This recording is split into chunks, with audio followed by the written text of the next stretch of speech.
আর আমাদের এই সেশনে আছেন সব অ্যাঙ্গেলে মূল উপস্থাপনা করার কথা সুশাসন ও রাজনীতি সম্পর্কিত অধ্যাপক রনক জাহান। দুর্ভাগ্যবশত তিনি অসুস্থ, এর জন্য তিনি আজকে এখানে আমাদের সাথে থাকতে পারবেন না। তো তার পরিবর্তে আমার বন্ধু প্রফেসর সালাউদ্দিন আমিনুজ্জামান তিনি তার উপস্থাপনটা করবেন। এরপরে আছে মুজাহিদুল ইসলাম সেলিম, মুজাহিদুল ইসলাম, বিখ্যাত নাম এমনি মুখে এসে যায়। তবে মুজাহিদুল ইসলাম সে আমাদের পুরনো সহকর্মী, তোমাকে স্বাগত জানাই। হাসিবুর রহমান আমাদের বন্ধু, এবং আপনাদের কাছে আমাদের পরিচিতি আছে। মুজাহিদুল ইসলাম সে প্রোগ্রাম কোঅর্ডিনেটর হেক্স কিপার, আর হাসিবুর রহমান ওনাকে আপনারা অনেকেই চিনেন, নির্বাহী পরিচালক এমআরডিআই।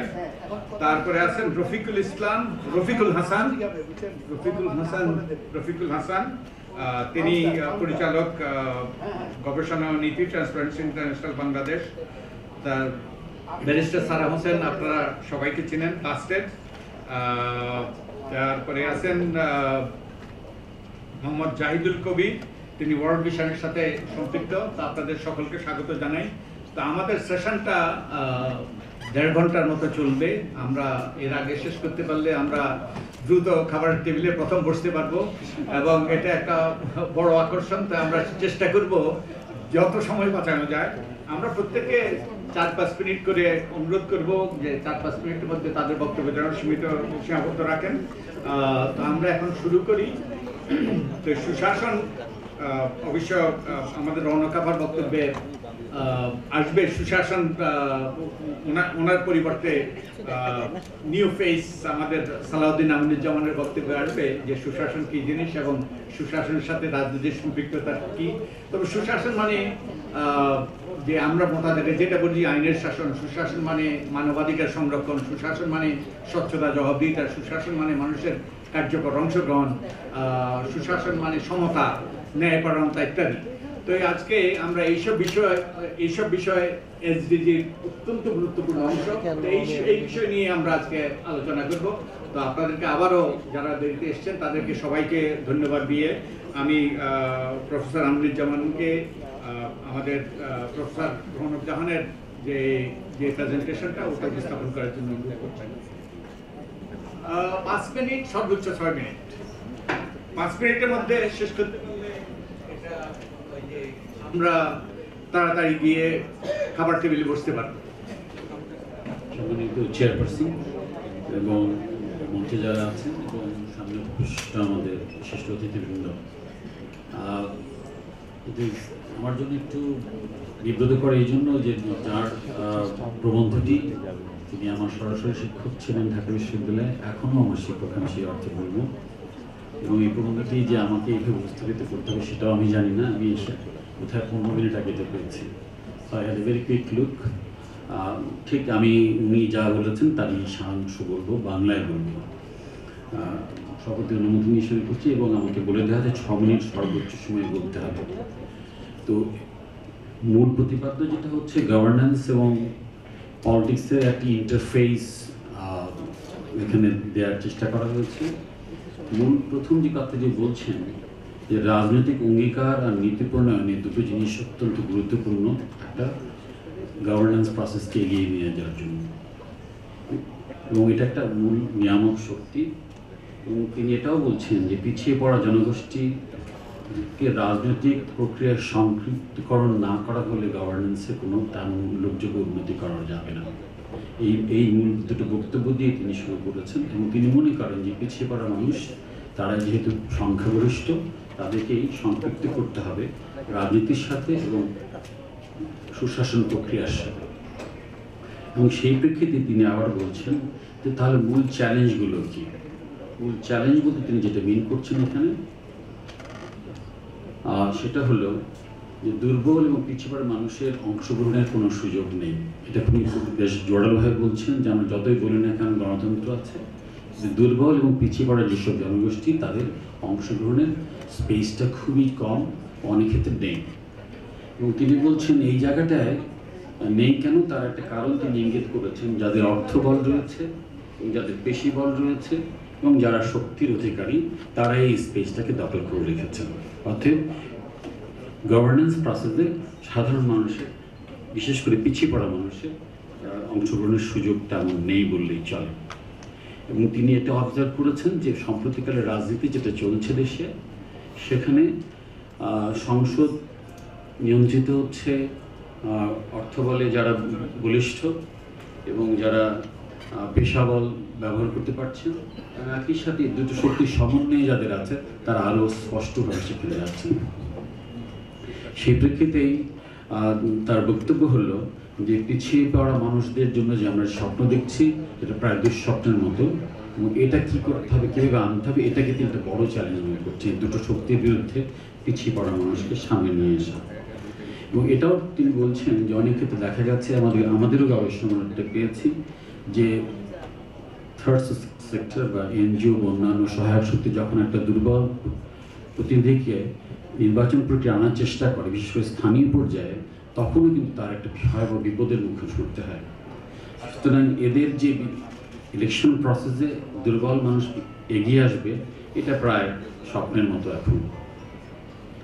আরও চ্যালেঞ্জ তিনি বলছেন, খুব সংক্ষেপে বললে বলা হয়, রাজনীতিতে দুর্বলের কোনো জায়গা নেই, সুতরাং পিছিয়ে পড়া মানুষ আরও দুর্বল, তাদের জায়গা আরও কম। তিনি আরেকটা কথা বলছেন যেটা অত্যন্ত গুরুত্বপূর্ণ, সেটা হচ্ছে আইনের শাসন। আইনের শাসন নেই বলেই বা এর প্রয়োগ নেই বলেই তিনি মনে করছেন যে পিছিয়ে পড়া মানুষের কোনো স্পেস নেই। এবং এই জায়গাটা হয়তো সম্প্রতি আমরা বলবো যে এটা হয়তো আরেকটা এগিয়ে গেছে। আইনি শাসন নেই বলে শুধু পিছিয়ে পড়া মানুষ না, অনেক সাধারণ উদ্যোগী মানুষেরও স্পেস নেই এবং তারা বঞ্চিত হচ্ছেন। আরেকটি জায়গায় উল্লেখ করছেন তিনি, সেটা ছিল জবাবদিহিতা। জবাবদিহিতার ক্ষেত্রে যারা ভালনারেবল, অর্থাৎ যারা দুর্বল মানুষ, তাদের মোটামুটি বলতে ওনার ভাষায় জবাবদিহিতা ক্ষেত্রে যদি বোঝেন অ্যাকাউন্টেবিলিটি ফর দ্য ভালনারেবলস, সেক্ষেত্রে তিনি প্রস্তাব করছেন যে একটি হয়তো পথ খোলা আছে, যা হলো মুক্ত এবং স্বচ্ছ নির্বাচন ব্যবস্থা, যাতে ভালনারেবল গ্রুপ বা পিছিয়ে পড়া মানুষ হয়তো তাদের সুযোগ পেলেও পেতে পারে, যদিও নিয়ে অনেক বিতর্কও হতে পারে। তাহলে পথটি কোথায় উনি উল্লেখ করছেন কি করা যেতে পারে এই পিছিয়ে পড়া মানুষকে গণতান্ত্রিক প্রক্রিয়ায় সম্পৃক্ত করার জন্য। এখানে ওনার মোটামুটি বেশ কয়েকটি যুক্তি আছে। প্রথম একটা তিনি বলছেন যে তৃণমূল ভিত্তিক যে সংস্থাগুলো কাজ করছে সাধারণ মানুষের সাথে, তাদের ভেতরে আন্তঃসম্পর্ক জোরদার করতে হবে এবং তাদের সরব উপস্থিতি দিয়ে এই পিছিয়ে পড়া মানুষকে উদ্বুদ্ধ করতে হবে যেন তারা রাজনৈতিক প্রক্রিয়ায় সম্পৃক্ত হতে পারেন। তিনি আরও বলছেন যে পিছিয়ে পড়া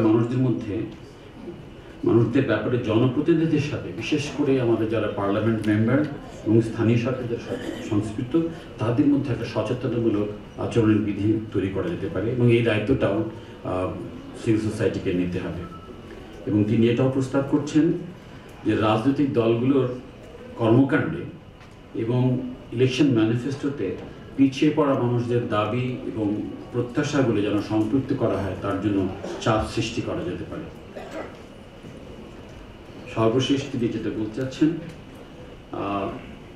কোঅপারেশন অ্যামং স্টেক হোল্ডার্স, অন্যান্য যারা নিয়ামক শক্তি আছেন তাদের ভিতরে একটা সহযোগিতামূলক পরিবেশ তৈরি করলে হয়তো বা পিছিয়ে পড়া মানুষকে সম্পৃক্ত করা যাবে এবং তাদেরকে এসডিজির যে বেনিফিটসগুলো তাদের কাছে হয়তো পৌঁছে দেওয়া যাবে। তিনি প্রস্তাব করছেন নিয়ামক শক্তিগুলোর পক্ষ বা শক্তিগুলোর মধ্যে একটা সমঝোতা এবং পারস্পরিক তুলনামূলক সুবিধাগুলোর পূর্ণ ব্যবহার করার প্রস্তাব দিচ্ছেন। অর্থাৎ যে কোনো থার্ড সেক্টর যারা কাজ করছেন তাতে এক একজনের এক ধরনের সুবিধা আছে, সেগুলোকে তারা যেন সেই সুবিধাগুলো পারস্পরিক একজন আরেকজনকে তুলনামূলক সাহায্য করে পূর্ণ ব্যবহার করে দাবিগুলো আদায় করতে পারেন। তবে তিনি এটা বিশ্বাস করেন যে সরকারই হচ্ছে মূল ধারা এবং মূল শক্তি যারা এই দাবিগুলোর যোগান দিতে পারে, অন্য কেউ নয়। সেক্ষেত্রে তিনি বলছেন নীতি নির্ধারক ও নীতি প্রয়োগকারীদের মধ্যে চাপ সৃষ্টি করার একটা উদ্যোগ নিতে হবে এবং সেই উদ্যোগটা নিতে হবে পিছিয়ে পড়া মানুষের সামনে রেখে, পেছন থেকে তার মোবিলাইজেশন সোর্সটা বা হবে থার্ড ফোর্স বা যেটা আমি বলি সিভিল সোসাইটি আর নাগরিক সমাজ। তিনি শেষ পর্যন্ত বলছেন, কাউকে পিছিয়ে রাখা যাবে না এমন একটা দাবি জাতি পর্যায়ে যদি তুলে আনা যায় এবং দাবিটি সম্পৃক্ত করা, দাবিটিকে শক্তিশালী করা এবং জোরদার করার পেছনে দায়িত্ব নিতে হবে এনজিও, সিভিল সোসাইটি এবং যারা নতুন ভাবনাকে সামনের দিকে এগিয়ে নিতে চেষ্টা করবেন। ধন্যবাদ। অনেক ধন্যবাদ, অনেক ধন্যবাদ। আপনি আমার মনে হয় 6 মিনিটের মধ্যেই শেষ করেছেন। যদিও আমাদের নামাজের আজানের জন্য কিছুটা ছাদ পড়েছিল। তো এবার আমি মুজাহিদুল ইসলাম, তাকে আমি নয়ন বলেই চিনি, তাই ওই মুজাহিদুল সেলিম এসে গিয়েছিল, কারণ সে আমাদের সহকর্মী ছিল এক সময়ে, তাই নয়ন বলেই সে বেশি পরিচিত। তাই আমি মুজাহিদুল ইসলাম নয়নকে অনুরোধ করবো তার উপস্থাপনা আমাদের সাথে শেয়ার করার জন্য। সম্মানিত সুধীমণ্ডলী এবং সম্মানিত চেয়ারপারসনস এবং আপনারা যারা শুনছেন, সবাইকে আমি হেক্স ইপার বাংলাদেশের পক্ষ থেকে আন্তরিকভাবে শুভেচ্ছা জানাচ্ছি। আমাদের যে নির্ধারিত সময়, এর মধ্যেই আমি শেষ করব আশা করি। প্রথম স্যার যেটা প্রেজেন্টেশন দিলেন যে সুশাসনের যে চ্যালেঞ্জ, সেখানে উনি বলেছেন যে দুর্বল এবং পিছিয়ে পড়ারা যুক্ত হইতে পারছে না। আমি আসলে আমার প্রেজেন্টেশনে সেই দুর্বল কারা তাদের সম্পর্কেই বলবো। আপনারা জানেন যে বাংলাদেশ 16 কোটির উপরে মানুষ এবং এই মানুষগুলোর মধ্যে সবাই ভালো অবস্থায় নেই। একটা বিপুল সংখ্যক মানুষ এখনো পিছিয়ে পড়ে আছে এবং এই পিছিয়ে পড়াদের মধ্যে আমরা সাধারণত যাদের নাম বলি, এর মধ্যে প্রতিবন্ধী আছে, হার্ড টু রিচ এলাকায় যারা আছেন তারা আছে, এবং বিশেষভাবে যাদের নামটা আসে না সেই নামটা সম্পর্কে আমরা আজকে আলোচনা করব। সেটা হলো সমতলের আদিবাসী। এবং আপনারা জানেন যে সমতলে আদিবাসী যারা বাস করেন তাদের মধ্যে আমরা সবার সম্পর্কে হয়তো জানি, আবার কেউ আছে কম জানি, আবার কেউ আছে একদমই জানি না। এই মানুষগুলোর দুর্বলতা এবং পিছিয়ে পড়ার কারণগুলো সম্পর্কে আমার এখানে খুব একটা নাতিদীর্ঘ আলোচনা থাকবে, বিশেষ করে যে কাঠামো দেওয়া হয়েছে তার মধ্যে। প্রথম কথা হলো যে আমরা এই আলোচনাটা কেন করছি। একটা আলোচনা যে এসডিজির যে স্পিরিট, সেখানে বলা হয়েছে কাউকে পিছিয়ে রাখা যাবে না। তা এখন পিছিয়ে রাখা যাবে না, এটা যদি আমাদের মূল মন্ত্র হয়, তাহলে সবচেয়ে পিছিয়ে যিনি আছেন তাকে দিয়ে শুরু করতে হবে। এবং সবচেয়ে পিছিয়ে পড়াদের যে প্রতিযোগিতা, আমার মনে হয় সেখানে যথেষ্ট ভিড় হবে, কারণ অনেক মানুষ পিছিয়ে আছে। আমরা সেখানে আদিবাসী, সমতলে আদিবাসীদের কথা বলতে চাচ্ছি। সমতলে আদিবাসীদের প্রধান পিছিয়ে থাকার কারণ এখন পর্যন্ত যেটা জানা যাচ্ছে, সেটা হলো যে তাদের সংখ্যাটা এখন পর্যন্ত নিরূপিত নয়, অর্থাৎ একটি সরকারি সংখ্যা আমাদের কাছে নেই। সর্বশেষ একটা পাবলিকেশনে আমরা পাই যে প্রধানমন্ত্রীর কার্যালয় থেকে একটি প্রকল্প পরিচালিত হয় ক্ষুদ্র নৃগোষ্ঠীর উন্নয়নের জন্য। সেইখানে বলা হয়েছে যে এই সংখ্যাটা 16 লক্ষের মতো আর কি। কিন্তু যারা আদিবাসী এবং সমতলে আদিবাসীদের নিয়ে কাজ করেন তারা দাবি করছেন যে সংখ্যাটা এর থেকে অনেক বেশি। তো সংখ্যা এক্সেলফ একটা প্রবলেমের মধ্যে আমাদেরকে রেখেছে, যে আমরা সংখ্যাটাকে যদি ঠিকভাবে আনতে না পারি, তাহলে কোন সংখ্যক মানুষের জন্য আমরা বার্গেনিং করব এবং কি পরিমাণ মানুষ পিছিয়ে থাকছে সেই জায়গাটা একটা ধোঁয়াশার মধ্যে থেকে যায়। যা হোক, এই সংখ্যাটা আমরা মনে করি যে এই সংখ্যাটা আরো বেশি হবে। তো এই বিপুল সংখ্যক মানুষ কেমন আছে যদি আমরা দেখি, আপনি দেখেন যে শুরুতেই আমাদের বলা হয়েছে যে আমাদের সংবিধানের যে স্পিরিট, সেখানে বলা হয়েছে যে এই দেশের প্রতিটি মানুষ সমান সুযোগ লাভ করবে এবং সমান অধিকার ভোগ করবে, জাতি, ধর্ম, বর্ণ নির্বিশেষে, এবং এই কারণে তাকে আলাদা করা যাবে না। এবং সেই সংবিধানের স্পিরিটকে আমরা কিন্তু সমুন্নত রেখেছি। আমরা পরবর্তীতে যতগুলো জাতীয় আন্তর্জাতিক দলিলে অনুসমর্থন করেছি, তার সবগুলোতে কিন্তু বলা হয়েছে এই মানবাধিকারের এই মূল সূত্রটি ধ্বনিত হয়েছে, এবং কোথাও কিন্তু বলা হয়নি যে একটি মানুষ পিছিয়ে থাকবে বা তাকে বঞ্চনা করা হবে বা তার মধ্যে বৈষম্য করা হবে। আমরা সার্বজনীন মানবাধিকার সনদে আমরা করেছি। আমরা 66 সালে যে রাজনৈতিক এবং অর্থনৈতিক কনভেনশন, সেখানে স্বাক্ষর করেছি। অর্থনৈতিক এবং সাংস্কৃতিক কনভেনশন, যেটা সেইটাতে স্বাক্ষর করেছি। আমাদের শিশু অধিকার সনদে স্বাক্ষর করেছি, এবং আরো অনেকগুলো আন্তর্জাতিক দলিলে আমাদের স্বাক্ষর আছে। এর সবগুলোই কিন্তু মানুষের অধিকারের কথা বলছে, এবং তাতে বলা হচ্ছে যে কোনো মানুষ পিছিয়ে থাকবে না, কোনো মানুষের ভেদাভেদ করা যাবে না। কিন্তু বাস্তবতা কি? আজকে এসডিজি যদি 17টা গোল আমরা দেখি, আমি দেখতে পাচ্ছি তার সবগুলো গোলের সাথেই সমতলের আদিবাসীদের সম্পৃক্ততা আছে। অর্থাৎ দারিদ্র বিমোচন, তারা সবচেয়ে দরিদ্র। তারপরে ক্ষুধামুক্তি, তারা ক্ষুধার মধ্যেই আছে। আপনি এখন যদি যান বরেন্দ্র অঞ্চলে দেখবেন সেখানে বসবাসকারী প্রতিটি মানুষ শ্রম আগাম বিক্রি করেছে। ধানে ফসল কাটছে যে কৃষকটি, আদিবাসী কৃষকটি, আপনি দেখবেন তার মুখে হাসি নেই, একটা ম্লান মুখ নিয়ে সে কাজ করছে, কারণ এই টাকা সে নিয়ে খেয়েছে আশ্বিন কার্তিকের মঙ্গার মধ্যে। মঙ্গা এখনো যায়নি ওই অঞ্চল থেকে। আমরা ওই অঞ্চলে গিয়ে দেখতে পাই 50-60টা হাউস হোল্ডের জন্য একটি মাত্র পাতকুয়া আছে, এবং সেইটা কিন্তু কন্টামিনেটেড হচ্ছে by the nearby river অথবা পন্ড থেকে। ওই পানি কিন্তু তারা খাচ্ছে, এবং আমরা দেখতে পাচ্ছি যে ওই পানি খেয়ে বিস্ময়করভাবে তারা কোনো রকমভাবে সুস্থ আছে। তারা কিন্তু শয্যাশায়ী হয়নি। কারণটা হলো যে তারা ওই পানি রেগুলার খায়। এইভাবে করে যদি আমরা গোল 10-এ যাই, 8-এ যাই, কর্মসংস্থানের কথা বলতে পারি। কর্মসংস্থান তাদের কি? তাদের সেই মান্দাতার আমলের কৃষির সাথে তারা কিছুটা যুক্ত, কিন্তু কৃষির প্যাটার্ন চেঞ্জ হওয়ার কারণে তাদের জন্য কোনো কর্মবৈচিত্র্য আমরা তৈরি করতে পারিনি। কৃষি শ্রম দিয়ে তারা যাচ্ছে, অন্যান্য শ্রমে তাদের তেমন কোনো ইয়ে নাই। এরপরে বৈষম্য হ্রাসের কথা যদি বলি, এটা বলা বাহুল্য। 10 নম্বর বলে যদি দেখেন, তাহলে এখানে তাদের বৈষম্য পাহাড় সমান। এই বৈষম্য আসলে মাপার মতো ফিতা আমাদের হাতে নেই, কতটা পিছিয়ে তারা আছে। তারপরে 13 নম্বর জলবায়ু বিষয়ে যদি বলি, জলবায়ু সম্পূর্ণরূপে আঘাত করতেছে তাদেরকে। আমরা খুলনার অঞ্চলে আমরা কাজ করি মুন্ডা কমিউনিটিকে নিয়ে। সেই মুন্ডাদের ওখানে গিয়ে আমরা দেখেছি যে লবণ পানির একটা টিউবওয়েল তাদের একমাত্র পানির আধার, এবং সেই পানি তারা খাচ্ছে। আমরা বলেছি যে কেমন আছেন আপনারা, বলছে লবণ পানি খেতে খারাপ লাগে না, স্যালাইন লাগে।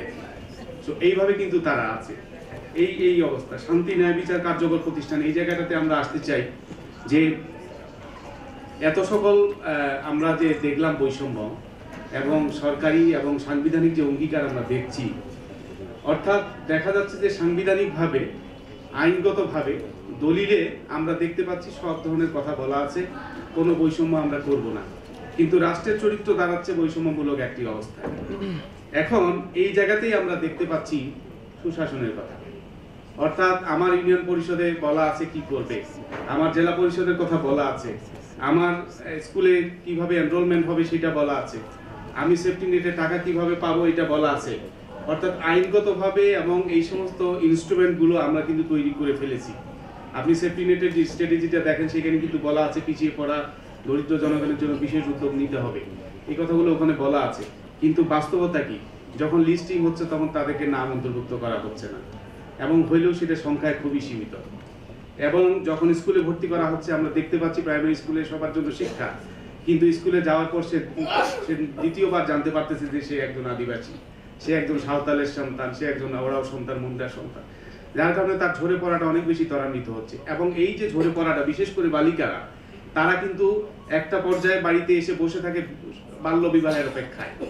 আমরা অনেকগুলো বালিকাকে পেয়েছি এর মধ্যে আমরা কাজ করতে গিয়ে, যে তোমরা এখন কি করো, যে কিছু করি না, এবং তারপরের প্রশ্ন জিজ্ঞেস করলে তাদের মুখটা ম্লান হয়ে যায়। তো এই অবস্থার কারণে আমরা বলতে চাচ্ছি যে আমরা সরকারের যে উদ্যোগ এসডিজি এবং যে নাগরিক প্ল্যাটফর্মের যে উদ্যোগ এসডিজি, আমরা মনে করি যে এটা একটা বৃহৎ শক্তি তৈরি করতে পারে, এবং নাগরিকদের সর্বাত্মক অংশগ্রহণের মধ্য দিয়ে পিছিয়ে পড়া অঞ্চল সমতলের আদিবাসীদের জন্য একটি নতুন দিগন্ত উন্মোচিত হতে পারে। এই কারণে আমি আমার সুপারিশগুলো বলে শেষ করব। আমরা সরকারের তরফে সুপারিশ তুলে ধরতে চাই। আমরা বলেছি যেহেতু এরা পিছিয়ে পড়া এবং সবচেয়ে বঞ্চিত নিপীড়িত মানুষ, তাই জন্য তাদের জন্য বিশেষ উদ্যোগ নিতে হবে। এইটা জেনারেল উদ্যোগ দিয়ে হবে না, এখানে অবশ্যই স্ট্রং অ্যাফার্মেটিভ অ্যাকশন লাগবে, এটা আমরা বলেছি। 2 নাম্বার আমরা বলেছি যে বিশেষ কোটা পদ্ধতি এখানে নেওয়া উচিত, যে তারা কিভাবে এগিয়ে আসবে, দূরত্বটা কমানোর জন্য কোটা দিয়ে আমরা যদি অনেকটা কভার করতে পারি। 3 নম্বরে আমরা বলেছি স্থানীয় সরকার এবং লোকাল রাজনৈতিক কাঠামোতে তাদেরকে সম্পৃক্ত করা, অর্থাৎ ইউনিয়নের স্ট্যান্ডিং কমিটিগুলোতে তাদেরকে যুক্ত করা। এবং 4 নম্বরে আমরা বলেছি যে একটা প্রাতিষ্ঠানিক ইনস্টিটিউশনাল মেকানিজম দরকার, যেমন পাহাড়ের জন্য যেটা আছে, হিল ট্র্যাক্সের জন্য, এই সমতলের জন্য সমভাবে স্ট্রাকচারাল মেকানিজম তৈরি করতে হবে, আদারওয়াইজ তারা আউট অফ ফোকাসে থেকে যাচ্ছে। এনজিওদের জন্য আমরা বলেছি যে একটা উদ্ভাবনী নজির আমরা তৈরি করতে পারি, নানা রকম ইনোভেটিভ অ্যাকশন যেটা সরকার মডেল হিসেবে নিতে পারে। তারপরে কমিউনিটি ভিত্তিক সংগঠনগুলোকে জোরদার করে তাদের নেতৃত্ব তৈরি করা, এবং সবশেষে আমরা বলেছি তাদের জন্য তথ্য সরবরাহ করা, কারণ তারা জানেই না তারা কি জানে না। এই কারণে আমরা বলছি যে তথ্য একটি বড় নিয়ামক শক্তি হতে পারে। আমাকে শুনবার জন্য আপনাদেরকে অনেক ধন্যবাদ।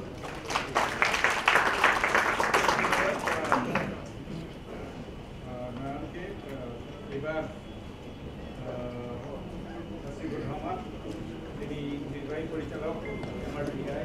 আমরা স্যার মাইকটা অন করে নেন স্যার। ওকে,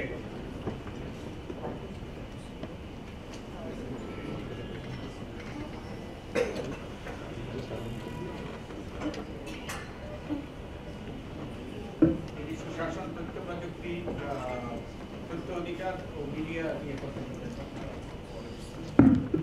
ধন্যবাদ স্যার। আমাকে এমন একটা বিষয় বলতে বলা হয়েছে যেখানে একটি লোগো দিয়ে সরকার কতগুলি কথা বলেছে, যেখানে বলেছেন যে যেহেতু জনগণের তথ্য অধিকার নিশ্চিত করা হইলে সরকারি, স্বায়ত্তশাসিত, সংবিধিবদ্ধ সংস্থা এবং সরকারি ও বিদেশি অর্থায়ন সৃষ্ট বা পরিচালিত বেসরকারি সংস্থার স্বচ্ছতা, জবাবদিহিতা বৃদ্ধি পাইবে, দুর্নীতি হ্রাস পাইবে ও সুশাসন প্রতিষ্ঠিত হইবে। লোগো দিয়ে বলা হয়েছে যে দুর্নীতি হ্রাস পাইবে এবং এটা পার্লামেন্টে পাস হয়েছে। এরকম একটি বিষয় আমরা কাজ করি এবং সেই কাজের আমাদের যে অভিজ্ঞতা, আমরা যেভাবে করে দেখছি এই জায়গাটাকে, সেটা নিয়ে আমি কিছুক্ষণ কথা বলবো। আশা করছি সময়ের মধ্যেই শেষ করতে পারবো। আমরা আমাদের কাছে আমাদের যেটা 1610-এ বলা আছে, জাতীয় আইন, আন্তর্জাতিক চুক্তি অনুযায়ী জনসাধারণের তথ্য অধিকার নিশ্চিত করতে হবে, এটা 1610-এর জায়গায়, সেই জায়গায় আমরা কাজ করছি। আমাদের কি আছে? আমাদের আছে তথ্য অধিকার আইন, আমাদের আছে একটি তথ্য কমিশন, আমাদের প্রায় 24,000 দায়িত্বপ্রাপ্ত কর্মকর্তা আছে, তার মধ্যে 17,000 সরকারি দায়িত্বপ্রাপ্ত কর্মকর্তা এবং এনজিওর প্রায় 7,000 দায়িত্ব কর্মকর্তা, যেখানে একটি মাইক্রো ক্রেডিট সংগঠনেরই প্রায় 3,003 জন দায়িত্বপ্রাপ্ত কর্মকর্তা আছে। এবং সরকারের সমস্ত নীতিমালায় তথ্য অধিকারকে নিশ্চিত করার কথা বলা হয়েছে। সমস্ত মন্ত্রণালয়ের ইনফরমেশন ডিসক্লোজার গাইডলাইন আছে, তাদের প্রোঅ্যাক্টিভ ডিসক্লোজার গাইডলাইন আছে, তাদের অ্যানুয়াল পারফরমেন্স অ্যাপ্রাইজালে তথ্য অধিকার নিশ্চিত করার কথা বলা আছে, সেক্রেটারিয়াল রুলস অ্যান্ড রেগুলেশনের মধ্যে তথ্য অধিকারকে নিশ্চিত করার কথা বলা আছে এবং অন্যান্য পঞ্চবার্ষিক পরিকল্পনা ভিশন 2021 সব কিছুতেই বলা আছে যে তথ্য অধিকারকে নিশ্চিত করতে হবে। এটি আমাদের আছে, এটি আমাদের খুব পজিটিভ জায়গা। আরও আছে আমাদের, আমরা কোথায় কিভাবে আছে, আমাদের 16 কোটি জনগণ আছে। সরকারি কর্তৃপক্ষ কন্ট্রোলার অ্যান্ড অডিটর জেনারেল অফিসের মাধ্যমে বলেন যে তারা প্রায় 25,000 অফিস অডিট করে, সুতরাং সেটি একটি সংখ্যা। এতগুলো সরকারি অফিস আছে, এখানে স্কুল, কলেজ, এমপিওভুক্ত স্কুল কলেজগুলো নাই এবং গড়ে 10,000 আবেদন হয়েছে এখন পর্যন্ত গত 9 বছরে।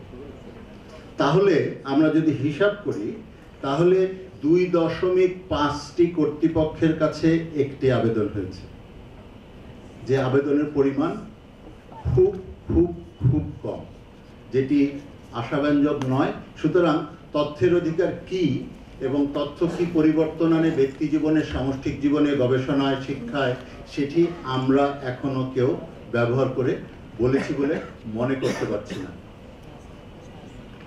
স্বপ্রণোদিত তথ্য প্রকাশ একটি গুরুত্বপূর্ণ জায়গা, কারণ স্বপ্রণোদিত তথ্য প্রকাশের বৃদ্ধির কারণে আমাদের পার্শ্ববর্তী দেশে যখন লক্ষাধিক কোটির কাছাকাছি আবেদন হয়, তখন তারা একটি অ্যাসেসমেন্ট করেছিলেন। তারা বলেছেন, একটি সংগঠন, এবং সেই অ্যাসেসমেন্টে বলেছিল যে 60% আবেদন যেগুলো করা হয়েছে তার সবকটি স্বপ্রণোদিতভাবে প্রকাশ করলে আবেদনের প্রয়োজন হতো না। আমাদের সরকার স্বপ্রণোদিত তথ্য প্রকাশের প্রতি গুরুত্ব দেয় এবং তারা এটি তাদের অ্যানুয়াল পারফরমেন্স অ্যাপ্রাইজালের একটি পার্ট। তারা কি পরিমাণ তথ্য প্রকাশ করছে সেটি যখন আমরা সমস্ত মন্ত্রণালয়ের ওয়েবসাইটগুলি অ্যাসেস করেছি, অ্যাসেস করে দেখেছি প্রাতিষ্ঠানিক, দাপ্তরিক আর জনবল সংক্রান্ত তথ্য তারা খুব ভালো দেয়, কিন্তু কেনাকাটা, সেবা, সিদ্ধান্ত, আর্থিক তথ্য 2009 অর্থ বিলে বলা আছে বাজেট পাস হওয়ার সাথে সাথেই এটি ওয়েবসাইটে দিতে হবে, 3 মাস অন্তর এটা রিভিউ করতে হবে এবং সে রিভিউ ফলাফলও ওয়েবসাইটে দিতে হবে, যেটা আমরা মন্ত্রণালয়ের ওয়েবসাইটগুলিতে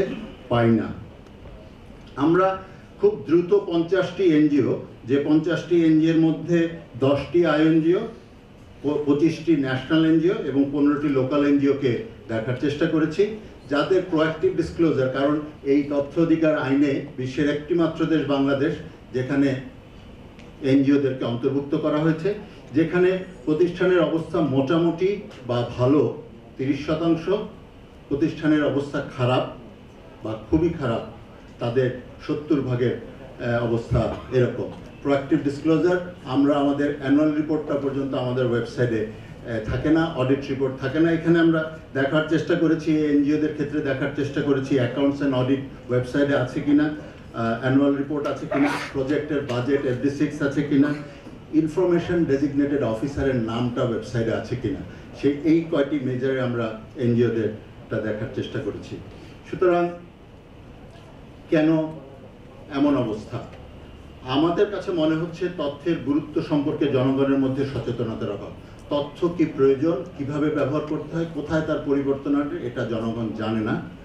সরকার এবং প্রশাসনের মধ্যে যে দীর্ঘদিনের গোপনীয়তা সংস্কৃতি আছে বা তথ্য দিয়ে দেওয়ার যে ভয় আছে, সেটি একটি বড় কারণ। স্বপ্রণোদিত তথ্য প্রকাশের বিনিয়োগের অভাব আছে, কারণ আমাদের সরকার এখনো ডাটা পলিসি করেনি, ডাটা ম্যানেজমেন্ট সিস্টেম নাই তাদের, সুতরাং এখানে বিনিয়োগ নাই সরকারের। সুতরাং তথ্য প্রকাশের জন্য বিনিয়োগটি খুব গুরুত্বপূর্ণ বিষয়। এবং গণমাধ্যম এবং এনজিওদের মধ্যে তথ্য অধিকার আইন কম ব্যবহার করার একটি প্রবণতা আমরা লক্ষ্য করি। গণমাধ্যম, যদিও আমরা ইনফরমেশন কমিশনের হিয়ারিং অ্যানালাইসিস করে দেখি যে 15% অ্যাপ্লিকেশন জার্নালিস্টরা করছেন হিয়ারিংগুলিকে, কিন্তু সেই হিয়ারিংয়ের সংখ্যা তো 300 350, সুতরাং সংখ্যা যে খুব বেশি তা বলতে পারছি না। বিশ্বে এগুলাকে সমাধান করার জন্য এইসব জায়গায় কাজ করছে, বেসিক্যালি কাজ করছে এনজিও গণমাধ্যম, যেটা তার মাধ্যমে জনগণ সচেতন হচ্ছে। আমরাও তাই মনে করি গণমাধ্যম এবং সচেতন হওয়া উচিত। স্বপ্রণোদিত তথ্য প্রকাশের বড় বিনিয়োগ করতে হবে সরকারের। এই বিনিয়োগটা করতে হবে তাদের স্বচ্ছতা জবাবদিহিতার জন্য। আমরা যদি বার্ষিক পরিকল্পনার কথা বলি বা ভিশন 2021-এর কথা বলি, কোথাওই এই বিনিয়োগের কথাটি নেই। এবং এই বিনিয়োগের জন্য গুরুত্বপূর্ণ জায়গা প্রাইভেট সেক্টর ইনভলভমেন্ট, যেটা আমাদের এই প্ল্যাটফর্ম থেকে খুব সহজেই আমরা সেই জায়গায় আলোচনা করতে পারি, এবং এখানে প্রাইভেট সেক্টরের একটা বড় রোল রয়েছে এবং সেদিকে আমরা যেতে পারি।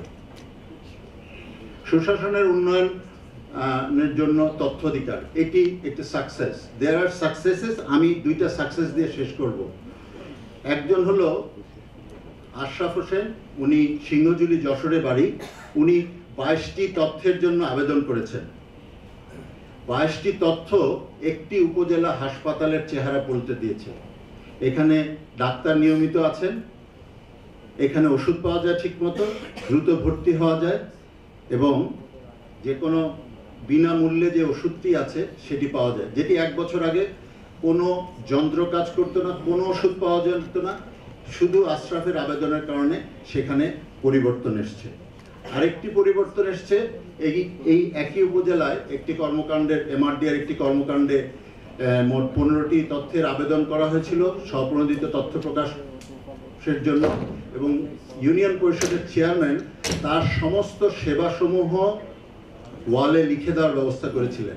সুতরাং এখানে দুর্নীতি পাওয়া গেছে, কিন্তু পরবর্তী জনের জন্য এই জীবনটি একটু কঠিন হয়েছে। এবং আমরা সরকারের সাথে একটি লবি করছি, কারণ সরকার নিজেই বলছে প্রায় 26% বেশি এই সেফটি নেট প্রোগ্রামে দুর্নীতি আছে। সুতরাং এই স্বপ্রণোদিত তথ্য, কারণ ডিজিটাল স্বপ্রণোদিত তথ্য কাজ করে না, এবং এটি যদি এই প্রোঅ্যাক্টিভ ডিসক্লোজার এই মাধ্যমে হয়ে থাকে তাহলে, এবং সেখানে যদি সরকার ইনভেস্ট করে, অনেক বেশি লাভবান হবে বলে আমরা মনে করি। আমি এই তথ্যের অধিকার প্রতিষ্ঠায় কতটুকু তৈরি আছে গণমাধ্যম, এনজিও, সরকার, আমার প্রেজেন্টেশনে আপনারা নিশ্চয়ই বুঝেছেন, আমার সুপারিশে বুঝেছেন। নিশ্চয়ই আমরা সামনে আরেকটু আলোচনা করব। সবাইকে ধন্যবাদ। অনেক ধন্যবাদ। এবার মোহাম্মদ রফিকুল ইসলাম, ওনার কাছে যাব। উনি টিএবির সাথে যুক্ত আছেন, তিনি SDG 16 নিয়ে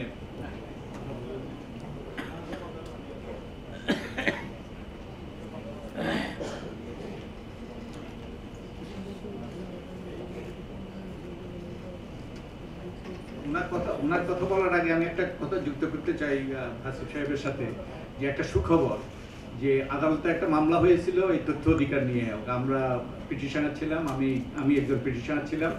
সেখানে আদালত, হাইকোর্ট আমাদের রায় দিয়েছে যে আমাদের কর্তৃপক্ষ যারা সরকার কিংবা আন্তর্জাতিক সহায়তাপ্রাপ্ত এনজিও, তাদের কাছে যত তথ্য আছে, কিছু ব্যতিক্রম ছাড়া, যেগুলো আইনে ব্যতিক্রমের কথা উল্লেখ আছে, সব তথ্যই পাবলিক ইনফরমেশন, অর্থাৎ এগুলো সাবজেক্ট টু ডিসক্লোজার। তো আমরা এই যে সব তথ্য পাওয়ার মতো সেই রকম একটা আদালত থেকে, হাইকোর্ট থেকে রায় পেয়েছি। ওটা একটা, so we are earned well and আমাদের এইটা একটা সুখবর আমি আপনাদের সাথে শেয়ার করতে চেয়েছি।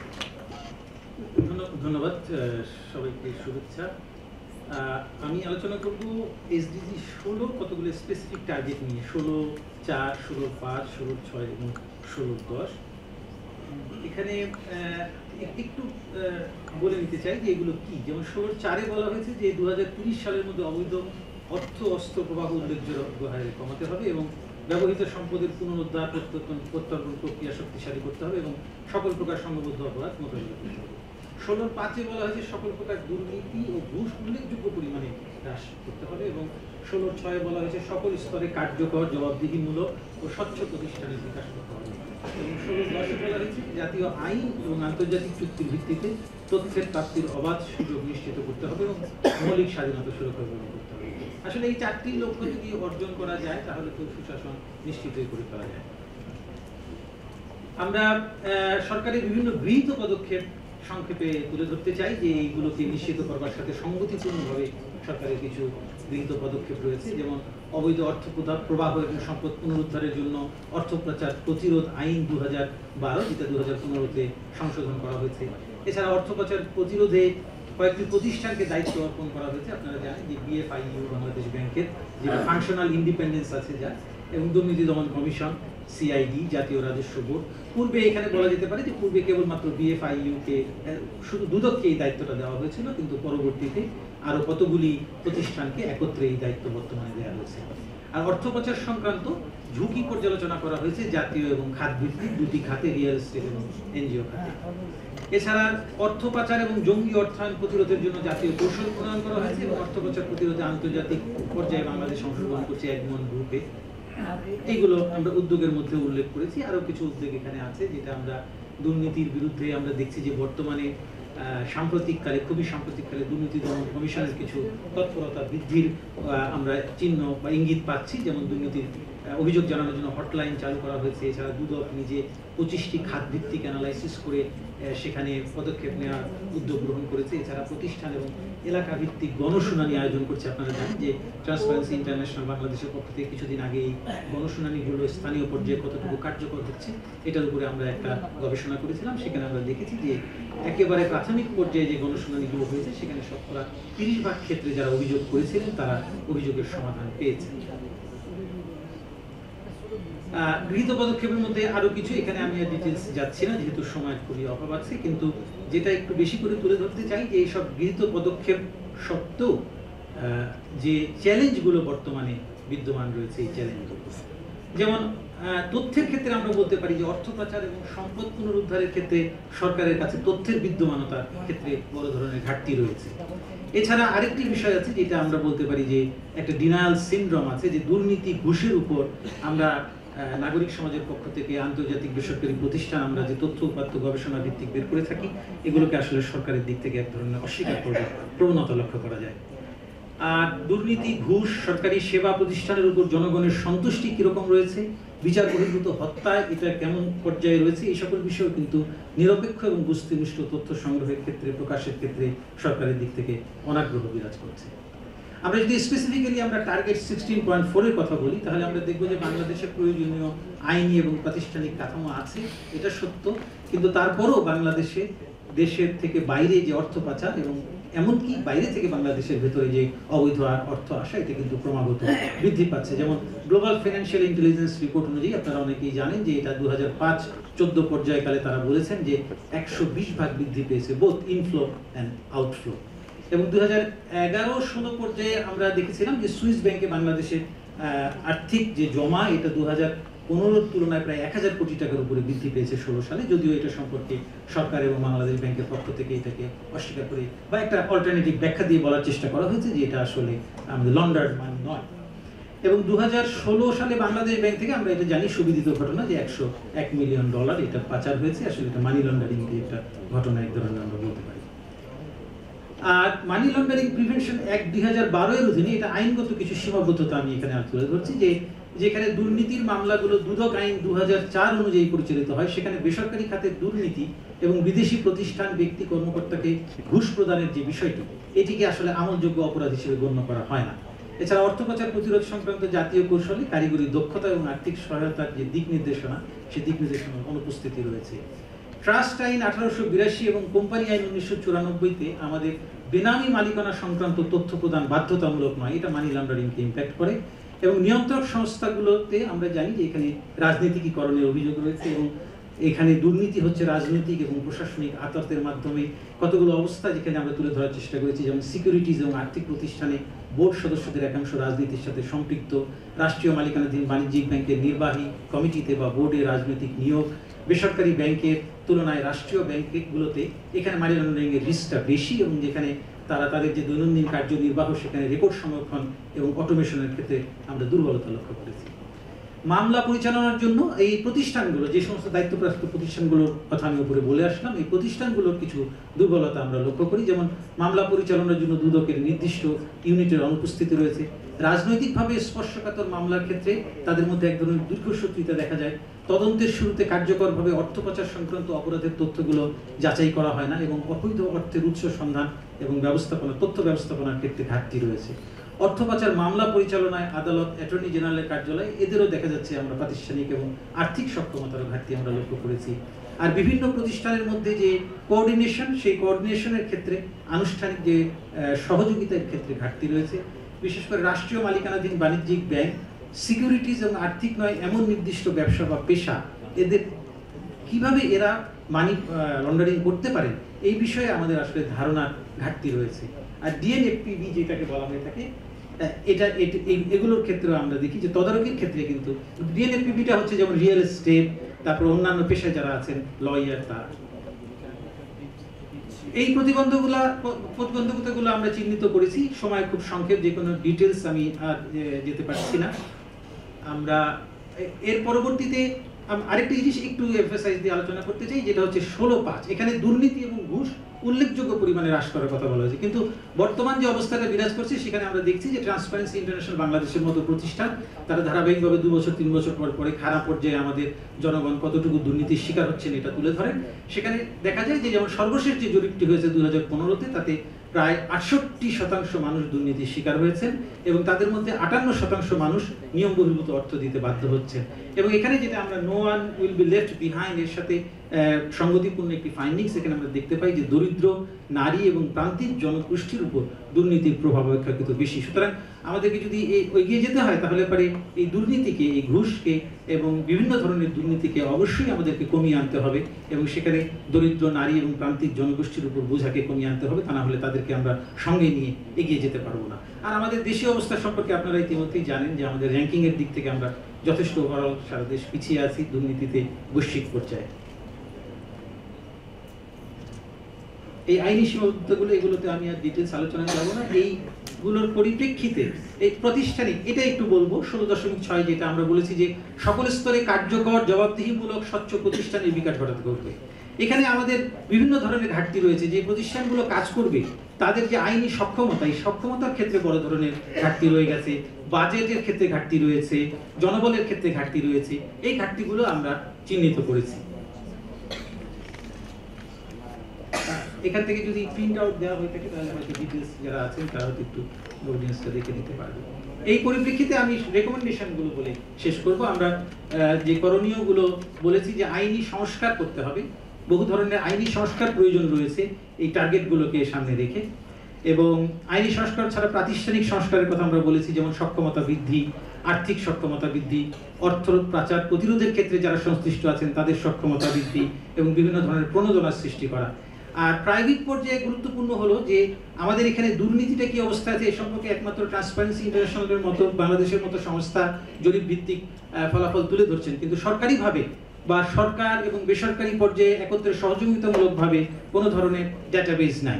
এই ডেটাবেসটা গড়ে তোলা এবং 2030 পর্যন্ত একটা নির্দিষ্ট ইন্টারভ্যালে এটাকে ফলো আপ করা, এটা খুবই জরুরি, যাতে আমরা বুঝতে পারি যে দুর্নীতির ক্ষেত্রে আমরা কোথায় আছি, কতটুকু অগ্রগতি আমরা অর্জন করতে পারি। পরিশেষে বলবো যে উপরোক্ত বিশ্লেষণের আলোকে আমরা বলতে পারি যে আইনি সংস্কার সহ প্রয়োজনীয় পদক্ষেপের মাধ্যমে প্রতিষ্ঠানগুলোকে শক্তিশালী করতে হবে এবং আইনের প্রয়োগকে নিশ্চিত করতে হবে। যদি এটা করা না যায় তাহলে এসডিজি 16 লক্ষ্যসমূহ তথা সুশাসন নিশ্চিত করা সম্ভব হবে না এবং ফলত এসডিজির অন্যান্য লক্ষ্যসমূহ অর্জন এবং বিশেষত কেউ পেছনে রবে না। এই নীতি বাস্তবায়ন অসম্ভব হয়ে পড়বে, কারণ দুর্নীতি বৈষম্য বৃদ্ধি করে এবং উন্নয়নের সুফলকে জনগণের কাছে পৌঁছাতে দেয় না। তাই উপরোক্ত করণীয় সময়ের আলোকে নাগরিক সমাজের গবেষণা ভিত্তিক অ্যাডভোকেসি এবং বিকল্প প্রতিবেদন এই ধারাটি অব্যাহত রাখতে হবে। ধন্যবাদ। এবার ব্যারিস্টার সারা হোসেন সুশাসন ও মানবাধিকার সম্পর্কে কথা বলবেন। তিনি নির্বাহী পরিচালক Bangladesh legal aid and services trust BLAST. আমরা সবাই ওই প্রতিষ্ঠানের সাথে পরিচিত। আজকের সভার সম্মানিত সভাপতি, মঞ্চভূমিষ্ঠ বক্তাগণ, সুধী মণ্ডলী, আমরা অনেক কিছু শুনেছি। আই থিঙ্ক সুশাসন এবং বিশেষ করে এসডিজি 16 বা এসডিজি 16 নিয়ে আমি আর একটু ফোকাস করতে চাই আমার মন্তব্যগুলো, যে কথাগুলো টিআরবির প্রতিনিধি বলছেন সেগুলোর উপরে, অর্থাৎ প্রাতিষ্ঠানিক ব্যবস্থা কি রয়েছে আমাদের দেশে এসডিজি অর্জন করার জন্য, আর বিশেষ করে এসডিজি 16 আদায় করার জন্য কি প্রাতিষ্ঠানিক ব্যবস্থা রয়েছে। সেই আলোচনাতে যাওয়ার আগে জাস্ট আমার মনে হচ্ছে যে জিনিসগুলো আমাদের একটু স্মরণ করে নেওয়া উচিত সবসময় এসডিজির আলোচনার ক্ষেত্রে, যে এসডিজি নিজেই একটা প্রতিশ্রুতি, কিন্তু এসডিজির বাইরে অন্যান্য কি কি প্রতিশ্রুতি আমাদের রাষ্ট্র করেছে। একটা তো অবশ্যই সংবিধানের মাধ্যমে, এবং সাংবিধানিক অধিকার কি কি আছে সেগুলো কোনটা এসডিজির সাথে সামঞ্জস্যপূর্ণ সেগুলো একটা দেখার ব্যাপার। পাশাপাশি আন্তর্জাতিক মানবাধিকার আইনের ক্ষেত্রে এবং অধীনে আমাদের রাষ্ট্র কোনো প্রতিশ্রুতি দিয়ে রেখেছে কিনা, ইতিমধ্যে অবশ্যই দিয়েছে এবং অনেক আগে থেকে এগুলো দেয়া। সংবিধান তো 46 বছর আগে থেকে দেয়া, কিন্তু আন্তর্জাতিক মানবাধিকার আইনের সাথেও আমরা সেই 46 বছর আগে থেকেই সম্পৃক্ত হয়েছি একটি রাষ্ট্র এবং একটি দেশ হিসেবে। সমাজ হিসেবে হয়তো আমরা হইনি, যেহেতু আমরা দেখছি যে সেই আইনগুলোর বা সেই মানবাধিকারগুলো প্রয়োগ তেমনভাবে হয় না। কিন্তু এটা আসলে একটু একটা মৌলিক প্রশ্ন এই মুহূর্তে আমাদের সামনে, যে এসডিজি কাঠামোটা আন্তর্জাতিকভাবেই স্বীকৃত, সকল দেশ থেকে স্বীকৃত, বাংলাদেশ থেকে স্বীকৃত, সেই জন্য আজকে আমরা এখানে মিলিত হয়েছি, এবং আন্তর্জাতিক মানবাধিকার আইনগুলো তাই। কিন্তু এসডিজি যখন আমরা বিশ্লেষণ করছি, এসডিজি অনুযায়ী আমাদের কার কার কি দায়িত্ব, বেসরকারিভাবে, প্রাইভেট সেক্টরের, সরকার বা রাষ্ট্রের, তখন ঠিক একইভাবে মানবাধিকার আইনগুলো নিয়ে অথবা ইভেন আমাদের সাংবিধানিক অধিকার এবং দায়িত্ব নিয়ে তেমনভাবে আলোচনাগুলো আসছে না। আন্তর্জাতিক ক্ষেত্রেও কিছুটা এরকম একটা বিভেদ দেখা দিচ্ছে, যে আমরা দেখছি যে জাতিসংঘ থেকে যখন এসডিজির কথাগুলো তোলা হচ্ছে, সেগুলো তোলা হয় জাতিসংঘের কিছু কিছু প্রতিষ্ঠান, এজেন্সির কাছ থেকে, আবার জাতিসংঘের অন্যান্য কিছু প্রতিষ্ঠান বা এজেন্সি থেকে আমরা শুনি, এজেন্সি না ঠিক প্রতিষ্ঠান থেকে মানবাধিকার বিষয়ক যে প্রতিষ্ঠানগুলো আছে সেখানে আবার মানবাধিকারের বিষয়গুলো আসে। সো এই মৌলিক প্রশ্নটা আপনাদের সামনে একটু তুলতে চাই, যেটা আমার পূর্ববর্তী বক্তাও এই ধরনের প্রশ্নগুলো তুলেছিলেন, যে আসলে এগুলো এক কি না, নাকি আমরা এখন থেকেই মোটামুটি ঠিক করছি যে মানবাধিকার পরে দেখা যাবে, আগে আমরা এসডিজি অর্জন করে নিই। দ্বিতীয় বিষয় হচ্ছে যে এই প্রতিশ্রুতি অনুযায়ী যদি আমাদের এসডিজি অর্জন করতে হয়, তাহলে প্রাতিষ্ঠানিক ব্যবস্থাটা কি, এবং এই বিভিন্ন প্রতিষ্ঠানের মাধ্যমে আমাদের প্রতিকার পাওয়ার ব্যবস্থা কি কি আছে। যেহেতু আমাদের সকালে যে বক্তব্যগুলো দেওয়া হয়েছে সেখানে আমরা শুনেছি যে সমতা এবং বিশেষ করে প্রান্তিক জনগোষ্ঠীর বিষয়গুলো তুলে আনা হয়েছে। আজকে আমাদের এই আলোচনা, আজকের অধিবেশনে আমরা সেই বিষয়গুলো সামনে নিয়ে আসার চেষ্টা করছি। সেখানে আবার এই দুইটা দিক যদি আমরা দেখি, সেখানে আমরা দেখব এই মূল যে প্রতিবেদন আমাদের কাছে উপস্থাপন করা হয়েছে সেখানে বেশ সুন্দরভাবে এই জিনিসগুলো চলে আসছে, যে সাংবিধানিকভাবে আমরা দেখছি ধর্ম, বর্ণ, গোত্র, লিঙ্গ, জন্মস্থান, এই 5টি ভিত্তিতে কোনো ধরনের বৈষম্য করা যাবে না। রাষ্ট্রের উপর এই দায়িত্বটা দেওয়া হয়েছে এবং এই নিষেধাজ্ঞা সকলের উপর জারি করা হয়েছে সংবিধানের মাধ্যমে। এসডিজিতে আমরা দেখছি যে আসলে আরো অনেক অন্যান্য খাত বা ভিত্তি বা হেড এখানে বা গ্রাউন্ড এখানে অন্তর্ভুক্ত করা হয়েছে, এবং তার মধ্যে কয়েকটির ক্ষেত্রে দেখা যায় যে আমাদের রাষ্ট্রীয়ভাবে যে ধরনের পরিকল্পনা নেওয়া হচ্ছে এসডিজি বাস্তবায়ন করার জন্য, সেখানে কোনো কোনো জনগোষ্ঠীর একেবারে আসলে কোনো ধরনের উল্লেখই পাওয়া যাচ্ছে না। যেমন আদিবাসীদের কথাটা এসছে কিছুটা, কিন্তু আমরা দেখছি যেমন এখানে যারা আরো প্রান্তিক এক অর্থে বলা যেতে পারে, হয়তোবা যারা ভিন্ন যাদের ভিন্ন লিঙ্গ পরিচয় আছে তাদের কথাটা এখানে তেমনভাবে আসেনি, শুধু হিজড়াদের না অন্যদের, এবং ভাষাগতভাবে যারা সংখ্যালঘু তাদের বিষয় অনেক ক্ষেত্রে এখানে আসেনি। এই জনগোষ্ঠীদেরকে আসলে স্বীকৃতি দেওয়া হবে কিনা, এসডিজির মধ্যে অন্তর্ভুক্ত করা হবে কিনা এই বিভিন্ন পরিকল্পনার মধ্যে, সেটি আমাদের জন্য একটি বড় প্রশ্ন। এবং এখানে আমাদের মূল প্রতিবেদনের মধ্যে আমরা আরেকটা বিষয় খেয়াল করছি, খুব সুন্দর করে এই সুপারিশটা চলে এসেছে যে যাদেরকে বাদ দেওয়া হয়েছে, দলিতদেরকেও বাদ দেওয়া হয়েছে এখানে অনেক জায়গা থেকে। সকলকে নিয়ে আসার প্রয়োজন আছে, কিন্তু পাশাপাশি সকলের জন্য প্রতিকারের ব্যবস্থা রাখারও প্রয়োজন আছে, এবং সেটা এমনি এমনি হবে না। সেখানে আইন সংশোধন না করে এটা সম্ভব হচ্ছে না, কারণ সংবিধানেও যতদূর প্রতিকার দেওয়া আছে সেটা খুবই সীমিত, এবং সেটা শুধুমাত্র প্রয়োগ করা যাবে যদি রাষ্ট্রীয় কোনো কর্তৃপক্ষ কোনো ধরনের বৈষম্য করে। কিন্তু সামাজিকভাবে যে ধরনের বৈষম্যগুলো প্রতিনিয়ত আমরা দেখছি, সেগুলোর জন্য নির্দিষ্ট কোনো প্রতিকার এই মুহূর্তে তেমনভাবে নেই, এবং অনেক জনগোষ্ঠীর ক্ষেত্রে অনেক ধরনের সামাজিক বৈষম্যের ক্ষেত্রে কোনো ধরনের ব্যবস্থা নেই, এবং যে সেগুলো অত্যন্ত গুরুত্বপূর্ণ যে সেগুলো যাতে চলে আসে। এখন এই যেগুলো আমরা দাবি করছি যে আইনগত এবং নীতিগত বিভিন্ন ধরনের সংস্কার সংশোধন প্রয়োজন, এগুলো আনতে হলে অ্যাটলিস্ট এই বক্তব্য তোলার একটা পরিস্থিতি থাকতে হবে এবং বক্তব্য তোলার সুযোগ থাকতে হবে।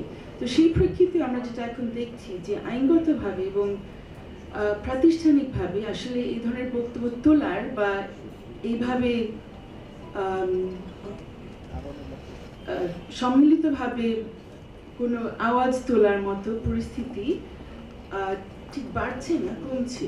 বাড়ারই কথা, মানে এসডিজি অর্জন করার জন্য যে পরিবেশটা প্রয়োজন সেখানে ধরেই নেওয়া হচ্ছে লিভ নো ওয়ান বিহাইন্ড, কাউকে পিছিয়ে ফেলে রাখা যাবে না, সবাই একত্রে এগিয়ে যাবে তাদের দাবি তুলে এবং সেভাবে দাবিগুলো অর্জন করা হবে। কিন্তু বাস্তবে আমরা দেখছি যে বক্তব্য রাখার ক্ষেত্রে যে ধরনের আইনগুলো আমাদের দেশে আছে, যেখানে যেগুলো বাক স্বাধীনতাকে রোধ করে, সেগুলোর সংখ্যা দিনে দিনে বাড়ছে।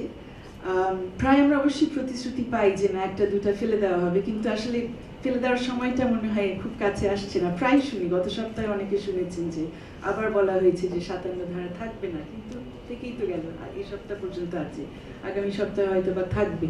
আর চলে গেলেও সমস্যা হচ্ছে যে আগে যেটা ছিল তার চাইতে ভয়াবহ কিছু আবার চলে আসছে। কারণ এই যে 57 ধারা নিয়ে আমরা এত কথা বলি, 57 ধারা কিন্তু এমন না যে এগুলো ব্রিটিশরা আমাদের জন্য রেখে গেছে বা পাকিস্তানিরা রেখে গেছে বা কোনো সেনাবাহিনীও রেখে গেছে।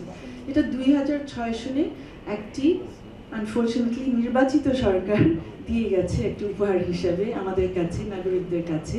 এবং আরও দুর্ভাগ্যবশত 2006-এর সরকার নিয়ে অনেকের অনেক মতামত থাকতে পারে, তারপরে পরের সরকারটা আরও কয়েক বছর পরে এসে সেটার উপর সংশোধন করে এই 57 ধারাকে আরও ভয়াবহ একটা রূপ দিয়ে দিল। এবং এখন যেটা আমাদের সামনে আসছে, 57 হয়তো বা এই সপ্তাহ না হলে পরের মাসে হয়তো যাবে, দেখা যাক।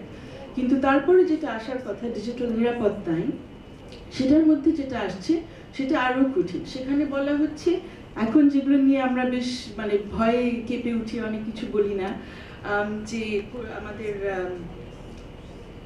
দেশের বা রাষ্ট্রের সুনাম ক্ষুণ্ণ হবে এমন কোনো কিছু বলা যাবে না, যেখানে রাষ্ট্রের সংজ্ঞাটা একদম ইউএনও থেকে শুরু করে উপর পর্যন্ত চলে যায়।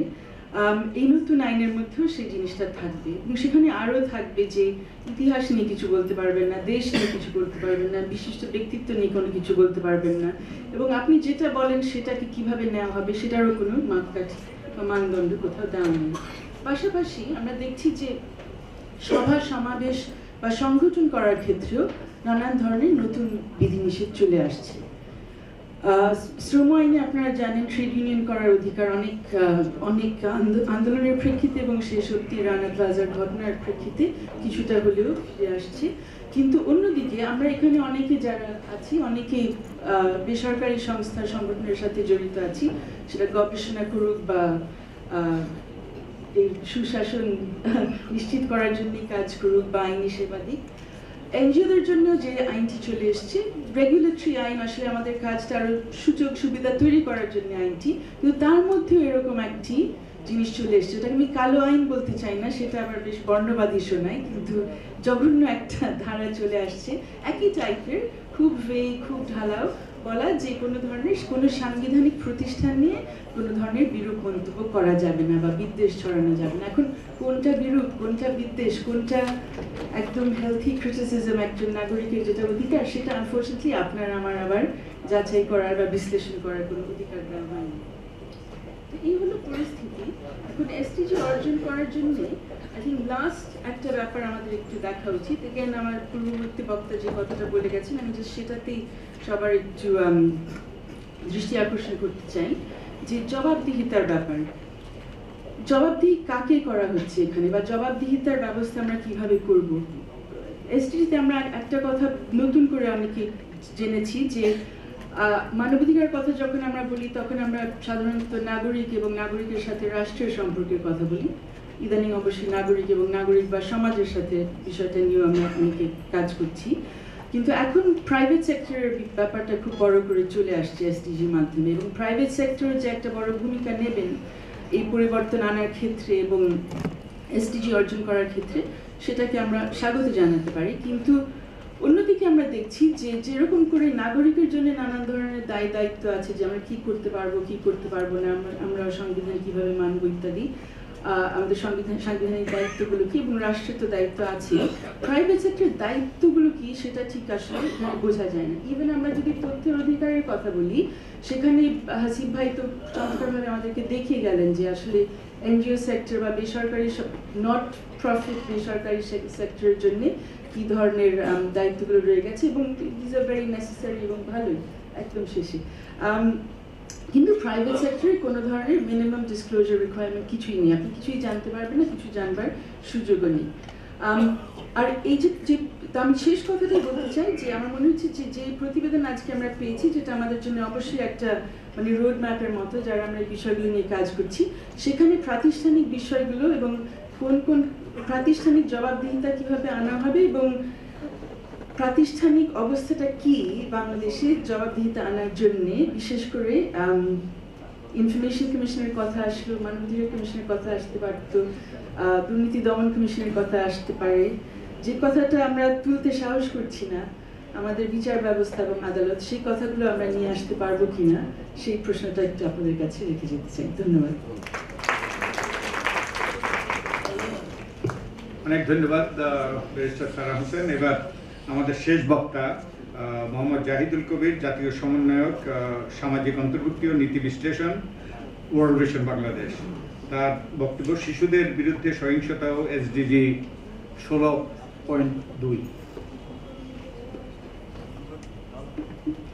ধন্যবাদ সম্মানিত চেয়ার এবং উপস্থিত সুধী মণ্ডলী। আমরা আজকের আলোচনা আসলে বারবার ঘুরে ফিরে এসডিজি 16 আসছে, কারণ এসডিজি 16-তে সুশাসনের কথা, একটি শান্তিপূর্ণ একটি একীভূত সমাজ ব্যবস্থার কথা বলা হয়েছে। তো আমি আসলে আরেকটু ফোকাস করব এসডিজি 16.2, যেখানে শিশুর প্রতি যে কোনো ধরনের সহিংসতা, নির্যাতন, শিশু পাচার, এই জিনিসগুলোর বিরুদ্ধে বলা হয়েছে।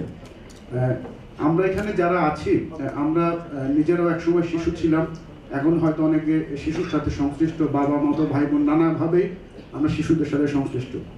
তো শিশুর প্রতি শারীরিক সহিংসতা, এইটা আইদার আমরা কেউ করেছি, করতে দেখেছি, কিংবা কোনো না কোনোভাবে এটা আমাদের কাছে দৃশ্যমান। আমরা কেউ কখনো শিশুর প্রতি শারীরিক সহিংসতা হতে দেখিনি, এরকম মনে হয় বাংলাদেশের সমাজে কেউ নাই। তো এটি একটি খুবই গুরুত্বপূর্ণ বিষয়, যেটি আমাদের আসলে বিবেচনায় আনা দরকার। ছোট্ট কয়েকটি ডেটা দিতে চাই যে প্রতি বছর সারা পৃথিবীতে 1 বিলিয়ন শিশু কোনো না কোনোভাবে শারীরিক সহিংসতার শিকার হচ্ছে।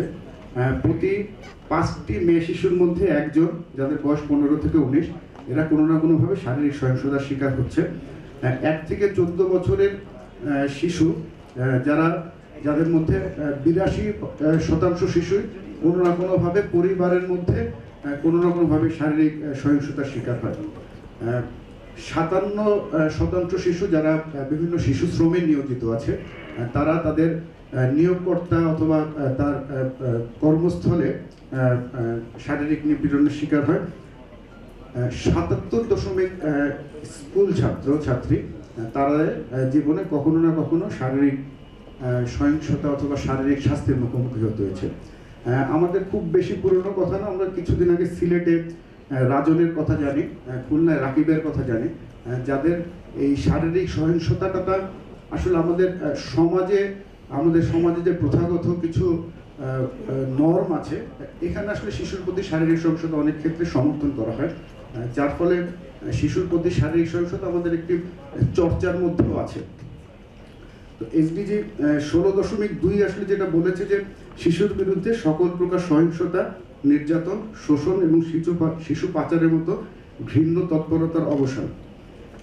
এই বিষয়ে এখন আসলে যদি আমরা চিন্তা করি যে শিশুর প্রতি শারীরিক সহিংসতা আসলে কেন হচ্ছে, একটি বড় কারণ হচ্ছে আমরা এই আজকের যে পাবলিকেশনের মধ্যে এখানে পিছিয়ে পড়া যারা আছে, যাদেরকে বাদ দিয়ে আমরা এসডিজি অর্জন, যাদেরকে পিছিয়ে ফেলে এসডিজি অর্জন সম্ভব নয়, তার মধ্যে একটি বলা হচ্ছে যে লাইফ সাইকেল, মানে বয়সের কারণেও শিশু ভান্ডারেবল হয়ে যায়।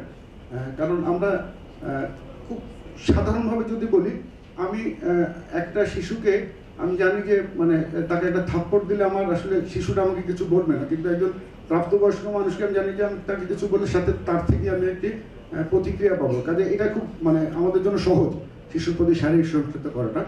এটা হচ্ছে একটা। আর একটা হচ্ছে যে আমাদের কিছু প্রথাগত কিছু ক্ষতিকর আসলে কিছু চর্চা আছে, যেই কারণে আমরা বিশ্বাসও করি। আমরা অনেক সময় আমাদের অনেক অভিভাবককে, শিক্ষকদেরকে বলতে শুনি যে শিশুটা আপনাকে দিয়ে গেলাম, চামড়াগুলো আপনার, হাড্ডিগুলো আমার, এটা আমাদের এই প্র্যাকটিসের মধ্যে আছে। আরেকটা হচ্ছে যে আমাদের আইনের শাসনটা আসলে প্রতিষ্ঠিত না। আজকে একজন ইউকে অথবা আমেরিকার একটা শিশুর গায়ে চাইলেই তার বাবা মা হাত দিতে পারে না, কারণ আইনের শাসনটা অনেক স্ট্রং, যেটা বাংলাদেশে আসলে নেই। এই সামগ্রিক বিবেচনায় ওয়ার্ল্ড ভিশন আমরা যেটা আসলে করেছি, আমরা একটি 5 বছর মেয়াদি আমরা একটা ক্যাম্পেইন আমরা শুরু করেছি, যেটাকে আমরা বলছি যে ইট টেক্স মি, আমিই পারি শিশুর প্রতি শারীরিক সহিংসতা বন্ধ করতে। যেখানে আসলে আমরা একটা হচ্ছে যে সোশ্যাল এই যে হার্মফুল ট্রেডিশনাল প্র্যাকটিস যেগুলো, এই জিনিসগুলো বন্ধ করার জন্য কিছু ইনিশিয়েটিভ নিয়েছি। পাশাপাশি আমরা যাতে শিশুদের জন্য যে আইনগুলো আছে, যেমন বিশেষ করে শিশু আইনে প্রত্যেকটি থানায় একটি চাইল্ড অ্যাফেয়ার ডেস্ক হওয়ার কথা, যেখানে শিশুদের বিষয়গুলো দেখা হবে। চাইল্ড ওয়েলফেয়ার বোর্ড হওয়ার কথা প্রতিটি উপজেলা, জেলায়, জাতীয় পর্যায়ে। এই জিনিসগুলো একটু ফাংশনাল করার জন্য আমরা কিছু কার্যক্রম হাতে গেছি। এবং ওয়ার্ল্ড ভিশন যেহেতু আসলে অনেকগুলো বিষয় নিয়ে কাজ করা হয়, এগুলো সেক্টরে কাজ করে, এডুকেশন, ইকোনমিক ডেভেলপমেন্ট, আমরা চেষ্টা করছি যে আমাদের প্রত্যেকটা সেক্টরাল ওয়ার্কের মধ্যে যাতে এই শিশুর প্রতি শারীরিক সহিংসতা বন্ধের কিছু উদ্যোগ থাকে। আমরা এই পর্যন্ত যেটা করেছি তার মধ্যে চেষ্টা করছি শিশুদের আসলে এম্পাওয়ারমেন্টের উপর অনেক বেশি জোর দিতে। শিশু যদি আসলে নিজে জানে আমার অধিকার কি, সেই অধিকার প্রতিষ্ঠা যদি শিশু নিজে একটু এনগেজ থাকে, তাহলে একটু ডিফিকাল্ট আসলে শিশুর প্রতি আমরা যে পাওয়ার ডাইনামিক্সটা খাটাই, ক্ষমতা খাটাই শিশুর প্রতি, সেটা একটু ডিফিকাল্ট। এবং এর পাশাপাশি আমরা যেটা করছি যে ফেথ বেসড অর্গানাইজেশন কিংবা ফেথ লিডার, মসজিদের ইমাম কিংবা চার্চের যাজক, তাদেরকেও এনগেজ করার চেষ্টা করছি, কারণ এনাদের কথাগুলা আমরা আসলে একটু মনোযোগ সহকারে শুনি। শিশুদের প্রতি শারীরিক সহিংসতার বিষয়ে তারা যেই বার্তাগুলো দেওয়ার চেষ্টা করেন, ওইগুলো আমরা বিবেচনায় রাখি। তো সামগ্রিকভাবে আমি আসলে বদরুজ্জামান ভাই আমাকে সিগন্যাল দেওয়ার আগে আমি শেষ করবো ইনশাল্লাহ। আমাদের কিছু সরকারের প্রতি যেই আমাদের পরামর্শ কিংবা আমাদের যেই দাবিগুলা, সেটাই প্রথমে হচ্ছে যে শিশুর ক্ষমতায়নটাকে আসলে বিচার করতে হবে বিভিন্ন উদ্যোগের মাধ্যমে। আইনের শাসন নিশ্চিত করতে হবে। আইনের শাসন নিশ্চিত হলে আসলে অনেক শিশুকে আমরা সুরক্ষা দিতে পারি। রাজন কিংবা রাকিবের ক্ষেত্রে যেটা ঘটেছিল, যেটা মিডিয়াতে আসলে ভাইরাল হয়ে যাওয়ার পরেই কারণেই তাদের যারা দুর্বৃত্ত ছিল তাদের শাস্তির আওতায় আনা হয়েছে, কিন্তু আমাদের চোখের আড়ালে এরকম প্রচুর ঘটনা ঘটে। আইনের শাসনটা থাকা জরুরি, সচেতনতা বাড়াতে হবে সকল স্তরে। এবং এইটা কোনো সরকারের একটি নির্দিষ্ট দেশের থেকে একটি যদি আমরা কালচারালি প্রতিষ্ঠিত কোনো একটা ব্যাড প্র্যাকটিস যদি তুলে দিতে চাই, আমাদের আসলে খুব স্পেসিফিক ইন্টারভেনশন থাকা দরকার সরকারের পক্ষ থেকে, যে জন্য বাজেট আসলে বরাদ্দ হওয়া উচিত। মনিটরিংটা থাকতে হবে এবং আমি যদি একজন শিশু হিসেবে কোনো সহিংসতার শিকার হই, আমার সেটা রিপোর্ট করার জায়গা এবং রিপোর্ট করলে সেটা যাতে বিবেচনা আনা হয় এরকম একটা মেকানিজম আসলে থাকা দরকার। শেষ করব, আমরা আসলে যেখানে ইট টেক্স মি নিয়ে আমি পারি এই ক্যাম্পেইনটা নিয়ে কথা বলি, সেখানে আমরা চেষ্টা করি যে উপস্থিত সবাইকে যাতে একটু এনগেজ করতে পারি। আপনাদের প্রতিও বিনীত অনুরোধ, শিশুর প্রতি শারীরিক সহিংসতা বন্ধ করতে আমরা আসলে সবারই নিজের জায়গা থেকে কিছু করতে পারি। প্রথম যেটা করতে পারি, নিজে না করে আসলে করতে পারি। আরেকটা করতে পারি যে অন্যকে না করা আহ্বান জানিয়ে, এবং সর্বশেষ যেটা করতে পারি যে কেউ করলে সেটার বিরুদ্ধে ব্যবস্থা নেওয়ার প্রক্রিয়ার অংশ হয়ে করতে পারি। তো আপনারা সবাই শিশুর প্রতি শারীরিক সহিংসতা বন্ধে এই অংশগ্রহণ করবেন, এই প্রত্যাশা ব্যক্ত করে শেষ করছি। সবাইকে ধন্যবাদ। অনেক ধন্যবাদ। আমার মনে হয় আমরা আমাদের যারা প্যানেলে আছেন তারা মোটামুটি সময় মতোই শেষ করেছেন। আমাদের কিছু সময় আছে, তো এই আপনাদের সম্পৃক্ত করার আমাদের সুযোগ হবে। তো আমরা দুই ধরনের ক্যাটাগরিতে আপনাদেরকে বক্তব্য দেওয়ার সুযোগ করে দেব। একটা হলো যাদের প্রশ্ন আছে আর যারা মন্তব্য করতে চান। কাদের প্রশ্ন আছে আমি একটু দেখতে চাই, কাদের প্রশ্ন? আমরা একটু দ্রুত প্রশ্ন যাদের আছে তাদের কাছে চলে যাই, একবারে এক বাক্যে আপনাদের প্রশ্নটা এক বাক্যে যদি করেন। আপু জি, কোনো ধন্যবাদ দেওয়ার দরকার নাই, কোনো সম্বোধন করার দরকার নেই, জাস্ট এক বাক্যে। জি, আসলে সুশাসনের জন্য বা আমাদের পিছিয়ে রাখার যে বিষয়টা দেখা যাচ্ছে, আমাদের যে ন্যূনতম যে অধিকার প্রাপ্তির কথা রয়েছে, সেই জায়গায় দেখা যাচ্ছে যে যেখানে প্রতিবন্ধী মানুষের ভয়েসটা এস্টাবলিশ হবে সেই জায়গায় কিন্তু এটা লঙ্ঘিত হচ্ছে। যেমন গত ৩রা ডিসেম্বর আন্তর্জাতিক প্রতিবন্ধী দিবস হলো, সেই জায়গায় কথা ছিল যে একজন প্রতিবন্ধী মানুষ, ইতিপূর্বেও যেটা হয়েছে যে তিনি আসলে প্রতিবন্ধী প্রশ্ন করার কথা, জি সেই কথাটা বলছিলাম। এবং আমি যেটা যাচ্ছি যে সুশাসনের ক্ষেত্রে যে প্রতিবন্ধী মানুষগুলোর যে অধিকারগুলো লঙ্ঘিত হচ্ছে, সেই জায়গায় আমাদের কি বিষয়গুলো আসলে আরো পদক্ষেপ নেওয়া যেতে পারে। অনেক ধন্যবাদ। এরপরে কে প্রশ্ন করতে চেয়েছিলেন? এক বাক্যে যদি করেন তাহলে আমরা অনেকের প্রশ্ন নিতে পারবো। ওকে, আমি একটা জিনিস বুঝতে পারছি না যে পিছিয়ে থাকবে না বা পিছিয়ে রাখা যাবে না, এই দুইটা ব্যাপারে মনে হচ্ছে পিছিয়ে রাখা যাবে নার মধ্যে কেউ রাখবে না একজন কর্তার কথা নিহিত আছে। আমার মনে হয় এখানে একটু ব্যাপার আছে। আর এগিয়ে পিছিয়ে থাকবে না অর্থাৎ আমরা কাদেরকে এগিয়ে নিয়ে আসবো, এই এগিয়ে আনার ব্যাপারটা, দুইজন লোক একই চাকরি করে, একজন ভালো আছে আর একজন ভালো নেই। একজন ছেলে মেয়েকে ঈদে কাপড় দিতে পারে আর একজন দিতে পারে না, একই চাকরি করে। কিন্তু একজনের বাচ্চা ইংলিশ মিডিয়াম স্কুলে পড়ে আর একজনের বাচ্চা পড়ে সরকারি প্রাইমারি স্কুলে। বুঝে গিয়েছে আমরা কোনটা পিছিয়ে পড়া আর কোনটা এগিয়ে যাওয়া, এই ব্যাপারটার মাপকাঠিটা খুব ভালোভাবে আলোচিত হয়েছে বলে আমার মনে হয়নি। প্রশ্নগুলো আসছে, আপনারা যে উপর আলোকপাত করতে চান আপনারা আপনাদের সেই স্বাধীনতা থাকবে। জি ধন্যবাদ। আমি অ্যাডভোকেট হারুন রশিদ ব্যাপারী, লক্ষ্মীপুর জেলা থেকে এসেছি। আমার একটা দাবি হলো যে সুশাসন প্রসঙ্গতে আজকে সেমিনারে আমি আসলাম, আমার মতো লোকদেরকে না এনে গ্রাম থেকে যারা মেম্বার, চেয়ারম্যান, মাতবার এদেরকে নিয়ে যদি আপনারা সেমিনার করতে পারেন, যদি বলতে পারেন তোমার এই দায়িত্ব, জনগণের এই দায়িত্ব, তুমি জনগণের সাথে এই এই আচরণ করবা, এই ব্যবহার করবা। ঠিক, ধন্যবাদ। বুঝা গিয়েছে। তো আমরা প্রশ্ন কারো যদি প্রশ্ন থাকে, প্রশ্ন আছে, ওকে, প্রশ্ন আপনার যদি প্রশ্ন থাকে প্রশ্ন করেন। আমার প্রশ্ন, সরি, ঠিক আছে, আমার প্রশ্ন না, আমার একটু মতামত আছে। না মতামত, আচ্ছা প্রশ্ন যাদের আছে তাদের কাছে নিয়ে যান। এই সামনে প্রশ্ন আছে, একটু সামনে সংক্ষেপে প্রশ্নটা ক্লিয়ার হবে না। আচ্ছা, বলা হচ্ছে কাউকে পেছনে রাখা যাবে না, পেছনে না রাখতে চাইলে যারা পেছনে আছে তাদের জন্য বেশি গতির বাহন দিতে হবে। তো যেটা নয়ন ভাই বলছিলেন আদিবাসীদের কথা, স্কুলে তাদের যে ঘৃণা চর্চার মুখোমুখি হতে হয়, প্রশ্ন, হ্যাঁ আমি এটা না বললে প্রশ্নটা ক্লিয়ার হবে না। আসলে ব্যাপারটা হচ্ছে যখন সে এই ধরনের পরিস্থিতির মুখোমুখি হয় তার জন্য আসলে যেমন প্রয়োজন মোটিভেশন টিকে থাকার জন্য, সেটা হতে পারে শিক্ষকদের মোটিভেশন হতে পারে। আমি বলতে চাচ্ছি ওনাকে যে ওনারা যে কাজ করেন, কাজের ক্ষেত্রে কি ওনারা নেপকে সংযুক্ত করার চেষ্টা করেছেন, যেভাবে নেপ তাদের প্রশিক্ষণ কেন্দ্রগুলোর মাধ্যমে শিক্ষকদেরকে মোটিভেটেড করতে পারে, যেন শিক্ষকরা ছায়া হতে পারে, আশ্রয় হতে পারে এই ছেলেদের। সামনে আসছি।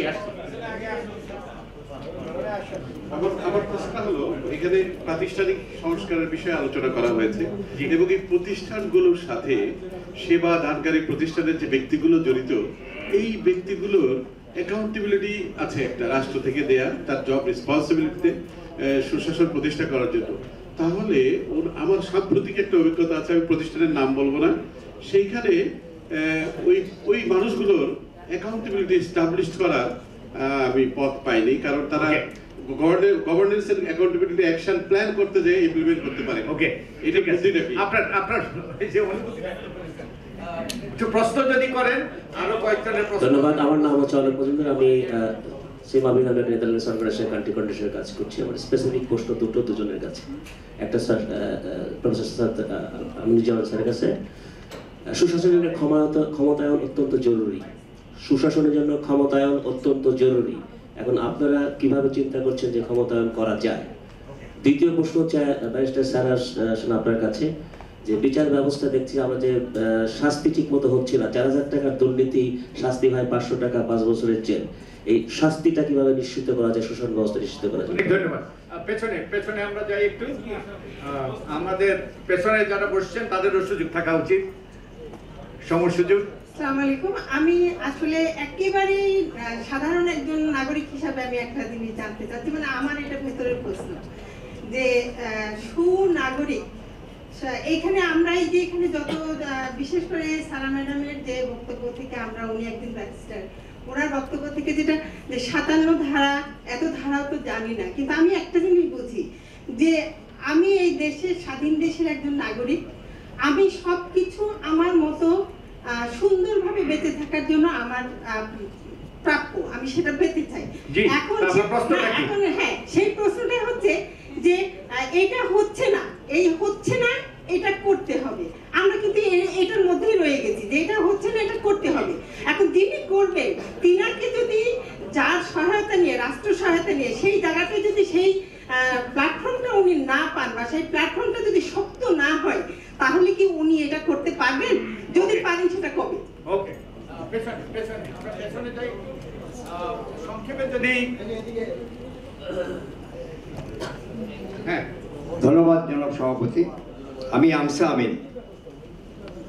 প্রথম সেশনে ডক্টর রহমান সোহান একটা গুরুত্বপূর্ণ কথা বলেছেন, সমাজের ও রাষ্ট্রের দৃষ্টিভঙ্গির পরিবর্তন প্রয়োজন। বিশাল প্রশ্ন আমার, এই পরিবর্তন কিভাবে আপনারা আনবেন? এখানে আমি একটা সাথে যুক্ত করব, এই এসডিজি 16 এর সাথে যুক্ত, প্রশাসনের সাথে, সুপ্রশাসনের সাথে যুক্ত, যেটা স্পষ্টভাবে বলা হয়েছে, ইংরেজিতে বলা হয় promote just, peaceful and inclusive society. এর মধ্যে নিহিত থাকছে একটা বিশাল প্রশ্ন, সেটা হচ্ছে নৈতিক, মানবিক এবং সামাজিক মূল্যবোধের প্রশ্ন। সেটার যে কি অধঃপতন হয়েছে সেটা আপনারা সবাই ভালো করে জানেন।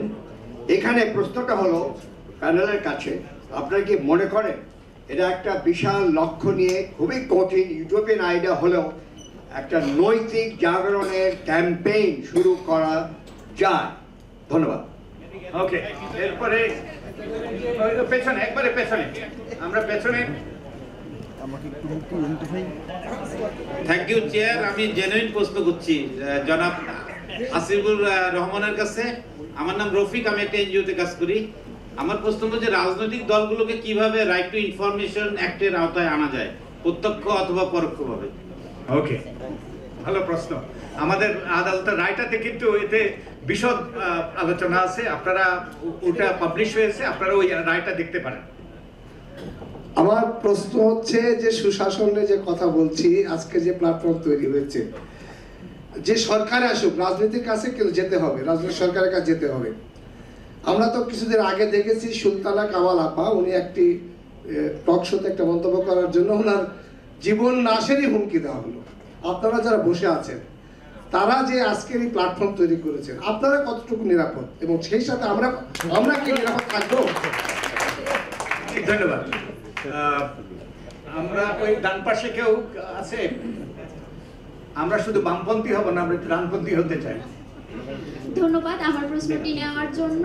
আমার প্রশ্নটি হচ্ছে রাইট টু ইনফরমেশন, আরটিআই, এটা সুশাসনকে কতখানি রিপ্রেজেন্ট করে, এবং এই সুশাসন বাস্তবায়নের জন্য এই আরটিআই যে আইনটা, সেটা আমাদের গ্রাসরুট লেভেল কতটুক জানে এবং তাদের জানানোর জন্য আপনারা কি ধরনের পদক্ষেপ নেবেন এবং এই পদক্ষেপগুলো আসলে কত দিনে বাস্তবায়ন হবে আর এর দীর্ঘতা আসলে কত দিনের হবে? আমি জানি না কারো কাছে এই প্রশ্নের উত্তর আছে কিনা। আমরা কিন্তু রাজনৈতিক ক্ষেত্রে ডানপন্থী হব না, আমরা এখানে ডানপন্থী হওয়ার কথা বলছি। ওকে, ধন্যবাদ।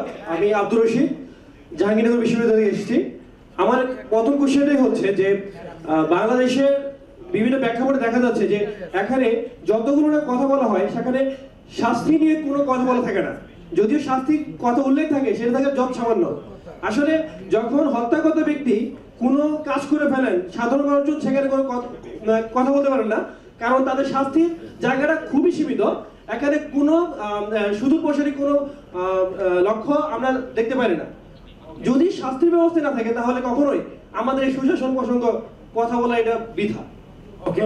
আমার মনে হয় আমি যদিও প্রশ্ন চেয়েছিলাম কিন্তু আমাদের বক্তব্য এসে গিয়েছে, অনুভূতি ব্যক্ত করা হয়েছে। তো আমার মনে হয় আরেকজনকে দিয়ে আমার শেষ করতে হবে, কারণ এখানে এই প্রশ্নগুলো যে বিষয়গুলো উত্থাপিত হয়েছে সেই সম্পর্কে আমাদের প্যানেলদের কারো হয়তো সবার সুযোগ হবে না, কারো হয়তো কিছু বক্তব্য থাকতে পারে। আর শেষ দিকে আমার বন্ধু একটা সংক্ষিপ্ত সামারি করবেন এই আমরা যেখানে আলোচিত হয়েছে, দুরহ সামারি করাটা তবুও উনি চেষ্টা করবেন, আমরা সবাই ওটা দিয়ে শেষ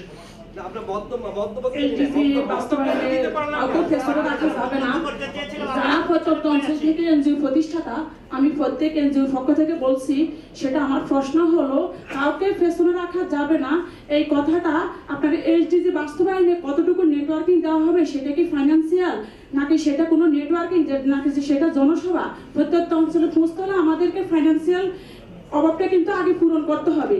এই জিনিসটা আমি চাচ্ছি আপনাদের তরফ থেকে আমরা অর্গানাইজেশনগুলো কিভাবে হেল্প পেতে পারি। অনেক ধন্যবাদ। আমি জানি গণতন্ত্রের অনেক সীমাবদ্ধতা আছে, এখানে একটা সীমাবদ্ধতা, আমরা সবাইকে চাইলেও সম্পৃক্ত করতে পারবো না, তাহলে কিন্তু আমাদের সারাদিন থাকতে হবে। তো আমরা মনে করেন যে যারা প্রশ্ন করেছে কিংবা বক্তব্য দিয়েছে আপনার পক্ষ থেকে বলেছে, আরেকবার পরবর্তী যখন সুযোগ হবে আপনি সেই সুযোগটা নেবেন আগে ভাগ থেকে। তো আমরা এবার আমাদের প্যানেলের যদি আমি সুশাসনের সাথে আরটিআই সম্পর্কের কথাটি বলি। একটি থানায় একটি গ্রামের একজন মহিলা তার সন্তানের বিদেশ ভ্রমণের জন্য পুলিশ ভেরিফিকেশনের টাকা লাগে কিনা এটি আবেদন করে জানতে চেয়েছিল, যে পুলিশ ভেরিফিকেশন করতে কোনো টাকা লাগে কিনা, একজন গ্রাম্য মহিলা যিনি লেখাপড়া জানেন না। এবং ওই থানা থেকে ওই তথ্যটা দেওয়া হয়নি, এবং এই অধিকার আইনে, তথ্য অধিকার আইনে আপিলেট কর্তৃপক্ষ যিনি পুলিশ সুপার জেলার, ওনার কাছে যখন আপিল করা হয়েছে উনি লিখিত দিয়েছেন যে কোনো টাকা লাগে না। ওনার সাথে আরেকটা প্রশ্ন ছিল যে জিডি করতে টাকা লাগে কিনা, তো উনি এটার উত্তর দিয়েছেন। ওই মহিলা এইটার 50টা ফটোকপি করেছে, এই সাইন করা কাগজটা করে গ্রামের বিভিন্ন জায়গায় লাগিয়ে দিয়েছে, থানার সামনে বেশি করে লাগিয়ে দিয়েছে। এখন ওই থানায় কেউ আর পয়সা দিয়ে জিডি করতে হয় না, আর এই পুলিশ ভেরিফিকেশন কোনো অফিসার টাকা চায় না, কারণ পুলিশ সুপারের স্বাক্ষর করা আছে। এইটা হলো সুশাসনের উদাহরণ, কিভাবে আরটিআই সুশাসনকে প্রতিষ্ঠিত করে বা দুর্নীতিকে কমানোর চেষ্টা করে। রাজনৈতিক দলগুলা, মোদি ভাই নিজেই বলে দিয়েছে, রাজনৈতিক দলগুলা, আমি আশা করব যে খোকন ভাই আসেন, আমরা একটা রাজনৈতিক দলের তথ্য চেয়ে দেখি কি হয়, তারপরে কমিশনের অবস্থান বুঝি, কমিশন কি রায় দেয় একটি তথ্য চাওয়ার পরে। একটি তথ্য চাওয়ার ফল আমরা জেনেছি যে একটি অডিট রিপোর্ট যেটি সরকারের নথি নাম্বার বসেছে, সেই অডিট রিপোর্টটি দেওয়ার রায়ও তথ্য কমিশন দিতে পারেন নাই, যেটার জন্য সুজনকে হাইকোর্টে যেতে হয়েছিল, এবং সেই রায়টিও এখনো তথ্য কমিশনের কাছে সঠিক মতো নাই। আমাদের কাছে কিন্তু পরের দিনই আছে যে এখন সরকারের অডিট রিপোর্ট পাওয়া যাবে রাজনৈতিক দলগুলো। ধন্যবাদ। তো আমরা ব্যারিস্টার সারা হোসেনের উনি আপনাদের প্রশ্নের প্রতিক্রিয়া দিতে চেয়েছেন, তো ওনাকে এখন প্রতিক্রিয়া দেওয়ার জন্য একটা নির্দিষ্ট প্রশ্ন ছিল যে শাস্তি কিভাবে দেওয়া যাবে। আসলে শাস্তি দেওয়ার পাশাপাশি যিনি ক্ষতিগ্রস্ত তারও কি ধরনের ব্যবস্থা করা যাবে সেটাও আমাদের প্রশ্ন করা হয়েছে। আমরা শুধু শাস্তি নিয়ে বলি, তারপরে শাস্তি দেওয়ার জন্য শুধু তো বিচার ব্যবস্থা থাকলে হবে না, সেই বিচার ব্যবস্থাকে একটু স্বাধীনভাবে চলতে দিতে হবে। আর যখন আমরা দেখছি যে এরকম সর্বোচ্চ বিচারের প্রতিষ্ঠান নিয়ে যেরকম ঘটনাগুলো ঘটেছে সেখানে কোনো স্বচ্ছতা যখন থাকছে না, তখন আপনার শাস্তি যে সঠিকভাবে দেওয়া হবে বা স্বচ্ছভাবে দেওয়া হবে এটা নিয়ে আমার মনে হয় কোনো আমাদের ভরসা রাখা উচিত না। আর ইভেন আরটিআই এর কথা যদি দেখেন, যে তথ্য কমিশন আছে, তাদের ক্ষমতাও আছে শাস্তি দেওয়ার, কিন্তু ওনার মনে জানি না আছে বা আজ অব্দি কাউকে শাস্তি দিয়েছে তেমনভাবে, আজ অব্দি তথ্য কমিশন কাউকে শাস্তি দিয়েছে? প্রায় 19 জনকে সরকারি কর্মকর্তাকে অর্থ জরিমানা করেছে। ঠিক আছে, 16 কোটি মানুষ, 1,000 না 10,000 অ্যাপ্লিকেশন, 19টা দিয়েছে তার শাস্তি। তাহলে ওটা থেকে একটু বুঝতে পারছি যে অবস্থাটা কি। আমি আর কোন প্রশ্নের উত্তর দিলাম না, আশা করি বদিউল ভাই আমার এই সময়টা নিয়ে আপনাদের কাছে একটু দিয়ে দেবে আরো কয়েকটা ক্ষমা প্রার্থী সবার কাছে আরেকটা আলোচনা একটু যেতে হচ্ছে, তো আমার উত্তর। ওকে, মুজাহিদুল ইসলাম নয়ন। আমার কাছে একটা ছিল যে আমরা শিক্ষকদেরকে যুক্ত করি কিনা। অবশ্যই এটা আমরা করছি, কাজের ক্ষেত্রে এটা আমরা করছি, কিন্তু এটা তো একটা ইন্টারভেনশন একটা এনজিওর পক্ষ থেকে, কিন্তু সরকারের পলিসি ইন্টারভেনশন দরকার আছে। আদিবাসী শিশুদের স্কুল থেকে ঝরে পড়ার হার কমাইতে গেলে পলিসি ইন্টারভেনশন দরকার আছে। আমরা মনে করি এইটা একটা সুশাসনের প্রশ্ন, এটা শুধুমাত্র ঝরে পড়া একটা স্কুলের লোকাল প্রবলেম না, তো এটা একটা জাতীয় সমস্যা, সেইভাবে দেখার জন্য অনুরোধ করবো। একটু বসেন, আমরা শেষ করে দেবো, একটু বসেন।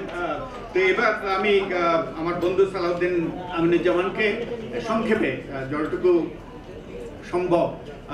যতটুকু সংক্ষেপে সম্ভব একটা সামারি স্থাপন করার জন্য।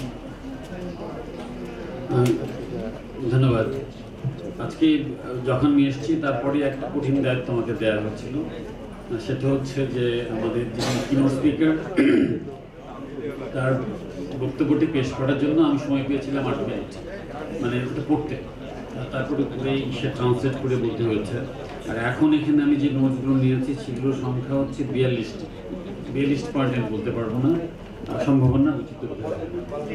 আমি মোটা দাগে প্রত্যেক যা লিখেছি তার থেকে সংক্ষেপে কয়েকটি বলবো। এটা অত্যন্ত যারা বক্তব্য রেখেছেন তাদের বক্তব্য অনেকটাই হয়তো এখানে আমি রিফ্লেক্টেড হবে না, আমি জাস্ট মোটা দাগে দুটি বলছি, তাও হয়তো ইন অর্ডার অফ মেরিট হবে কিনা আমি সেটা বলতে পারছি না।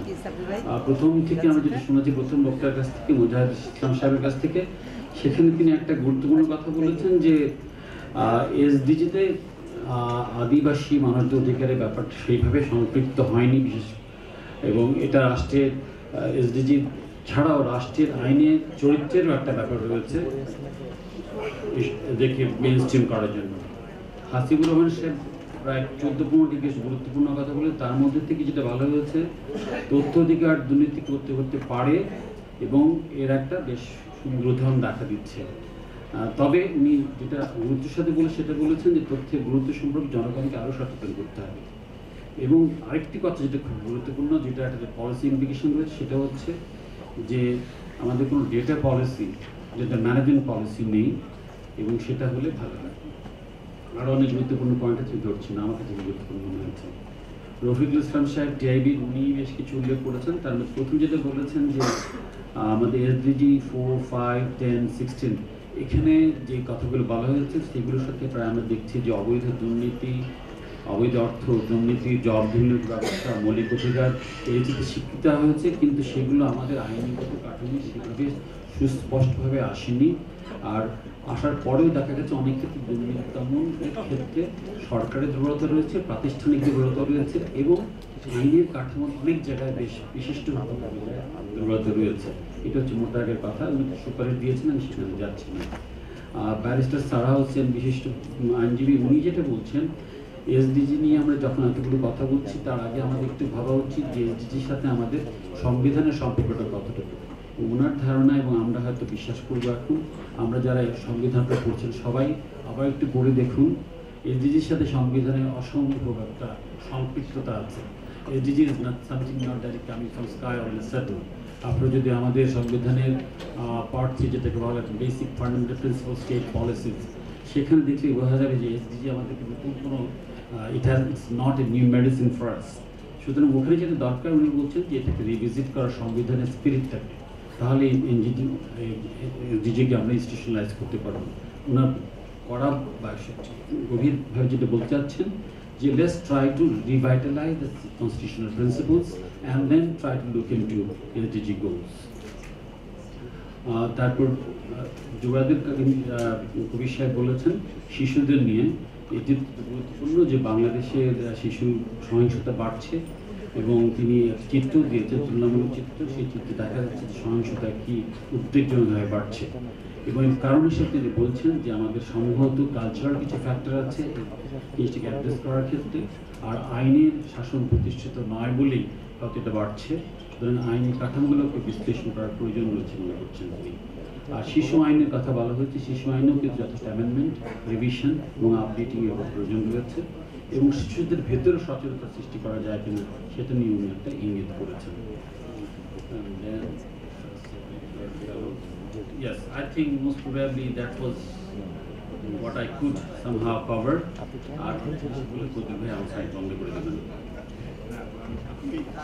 এই সংক্ষিপ্ত সময়ের মধ্যে এই দুটো কাজটি করেছেন, এই জন্য আপনাকে ধন্যবাদ।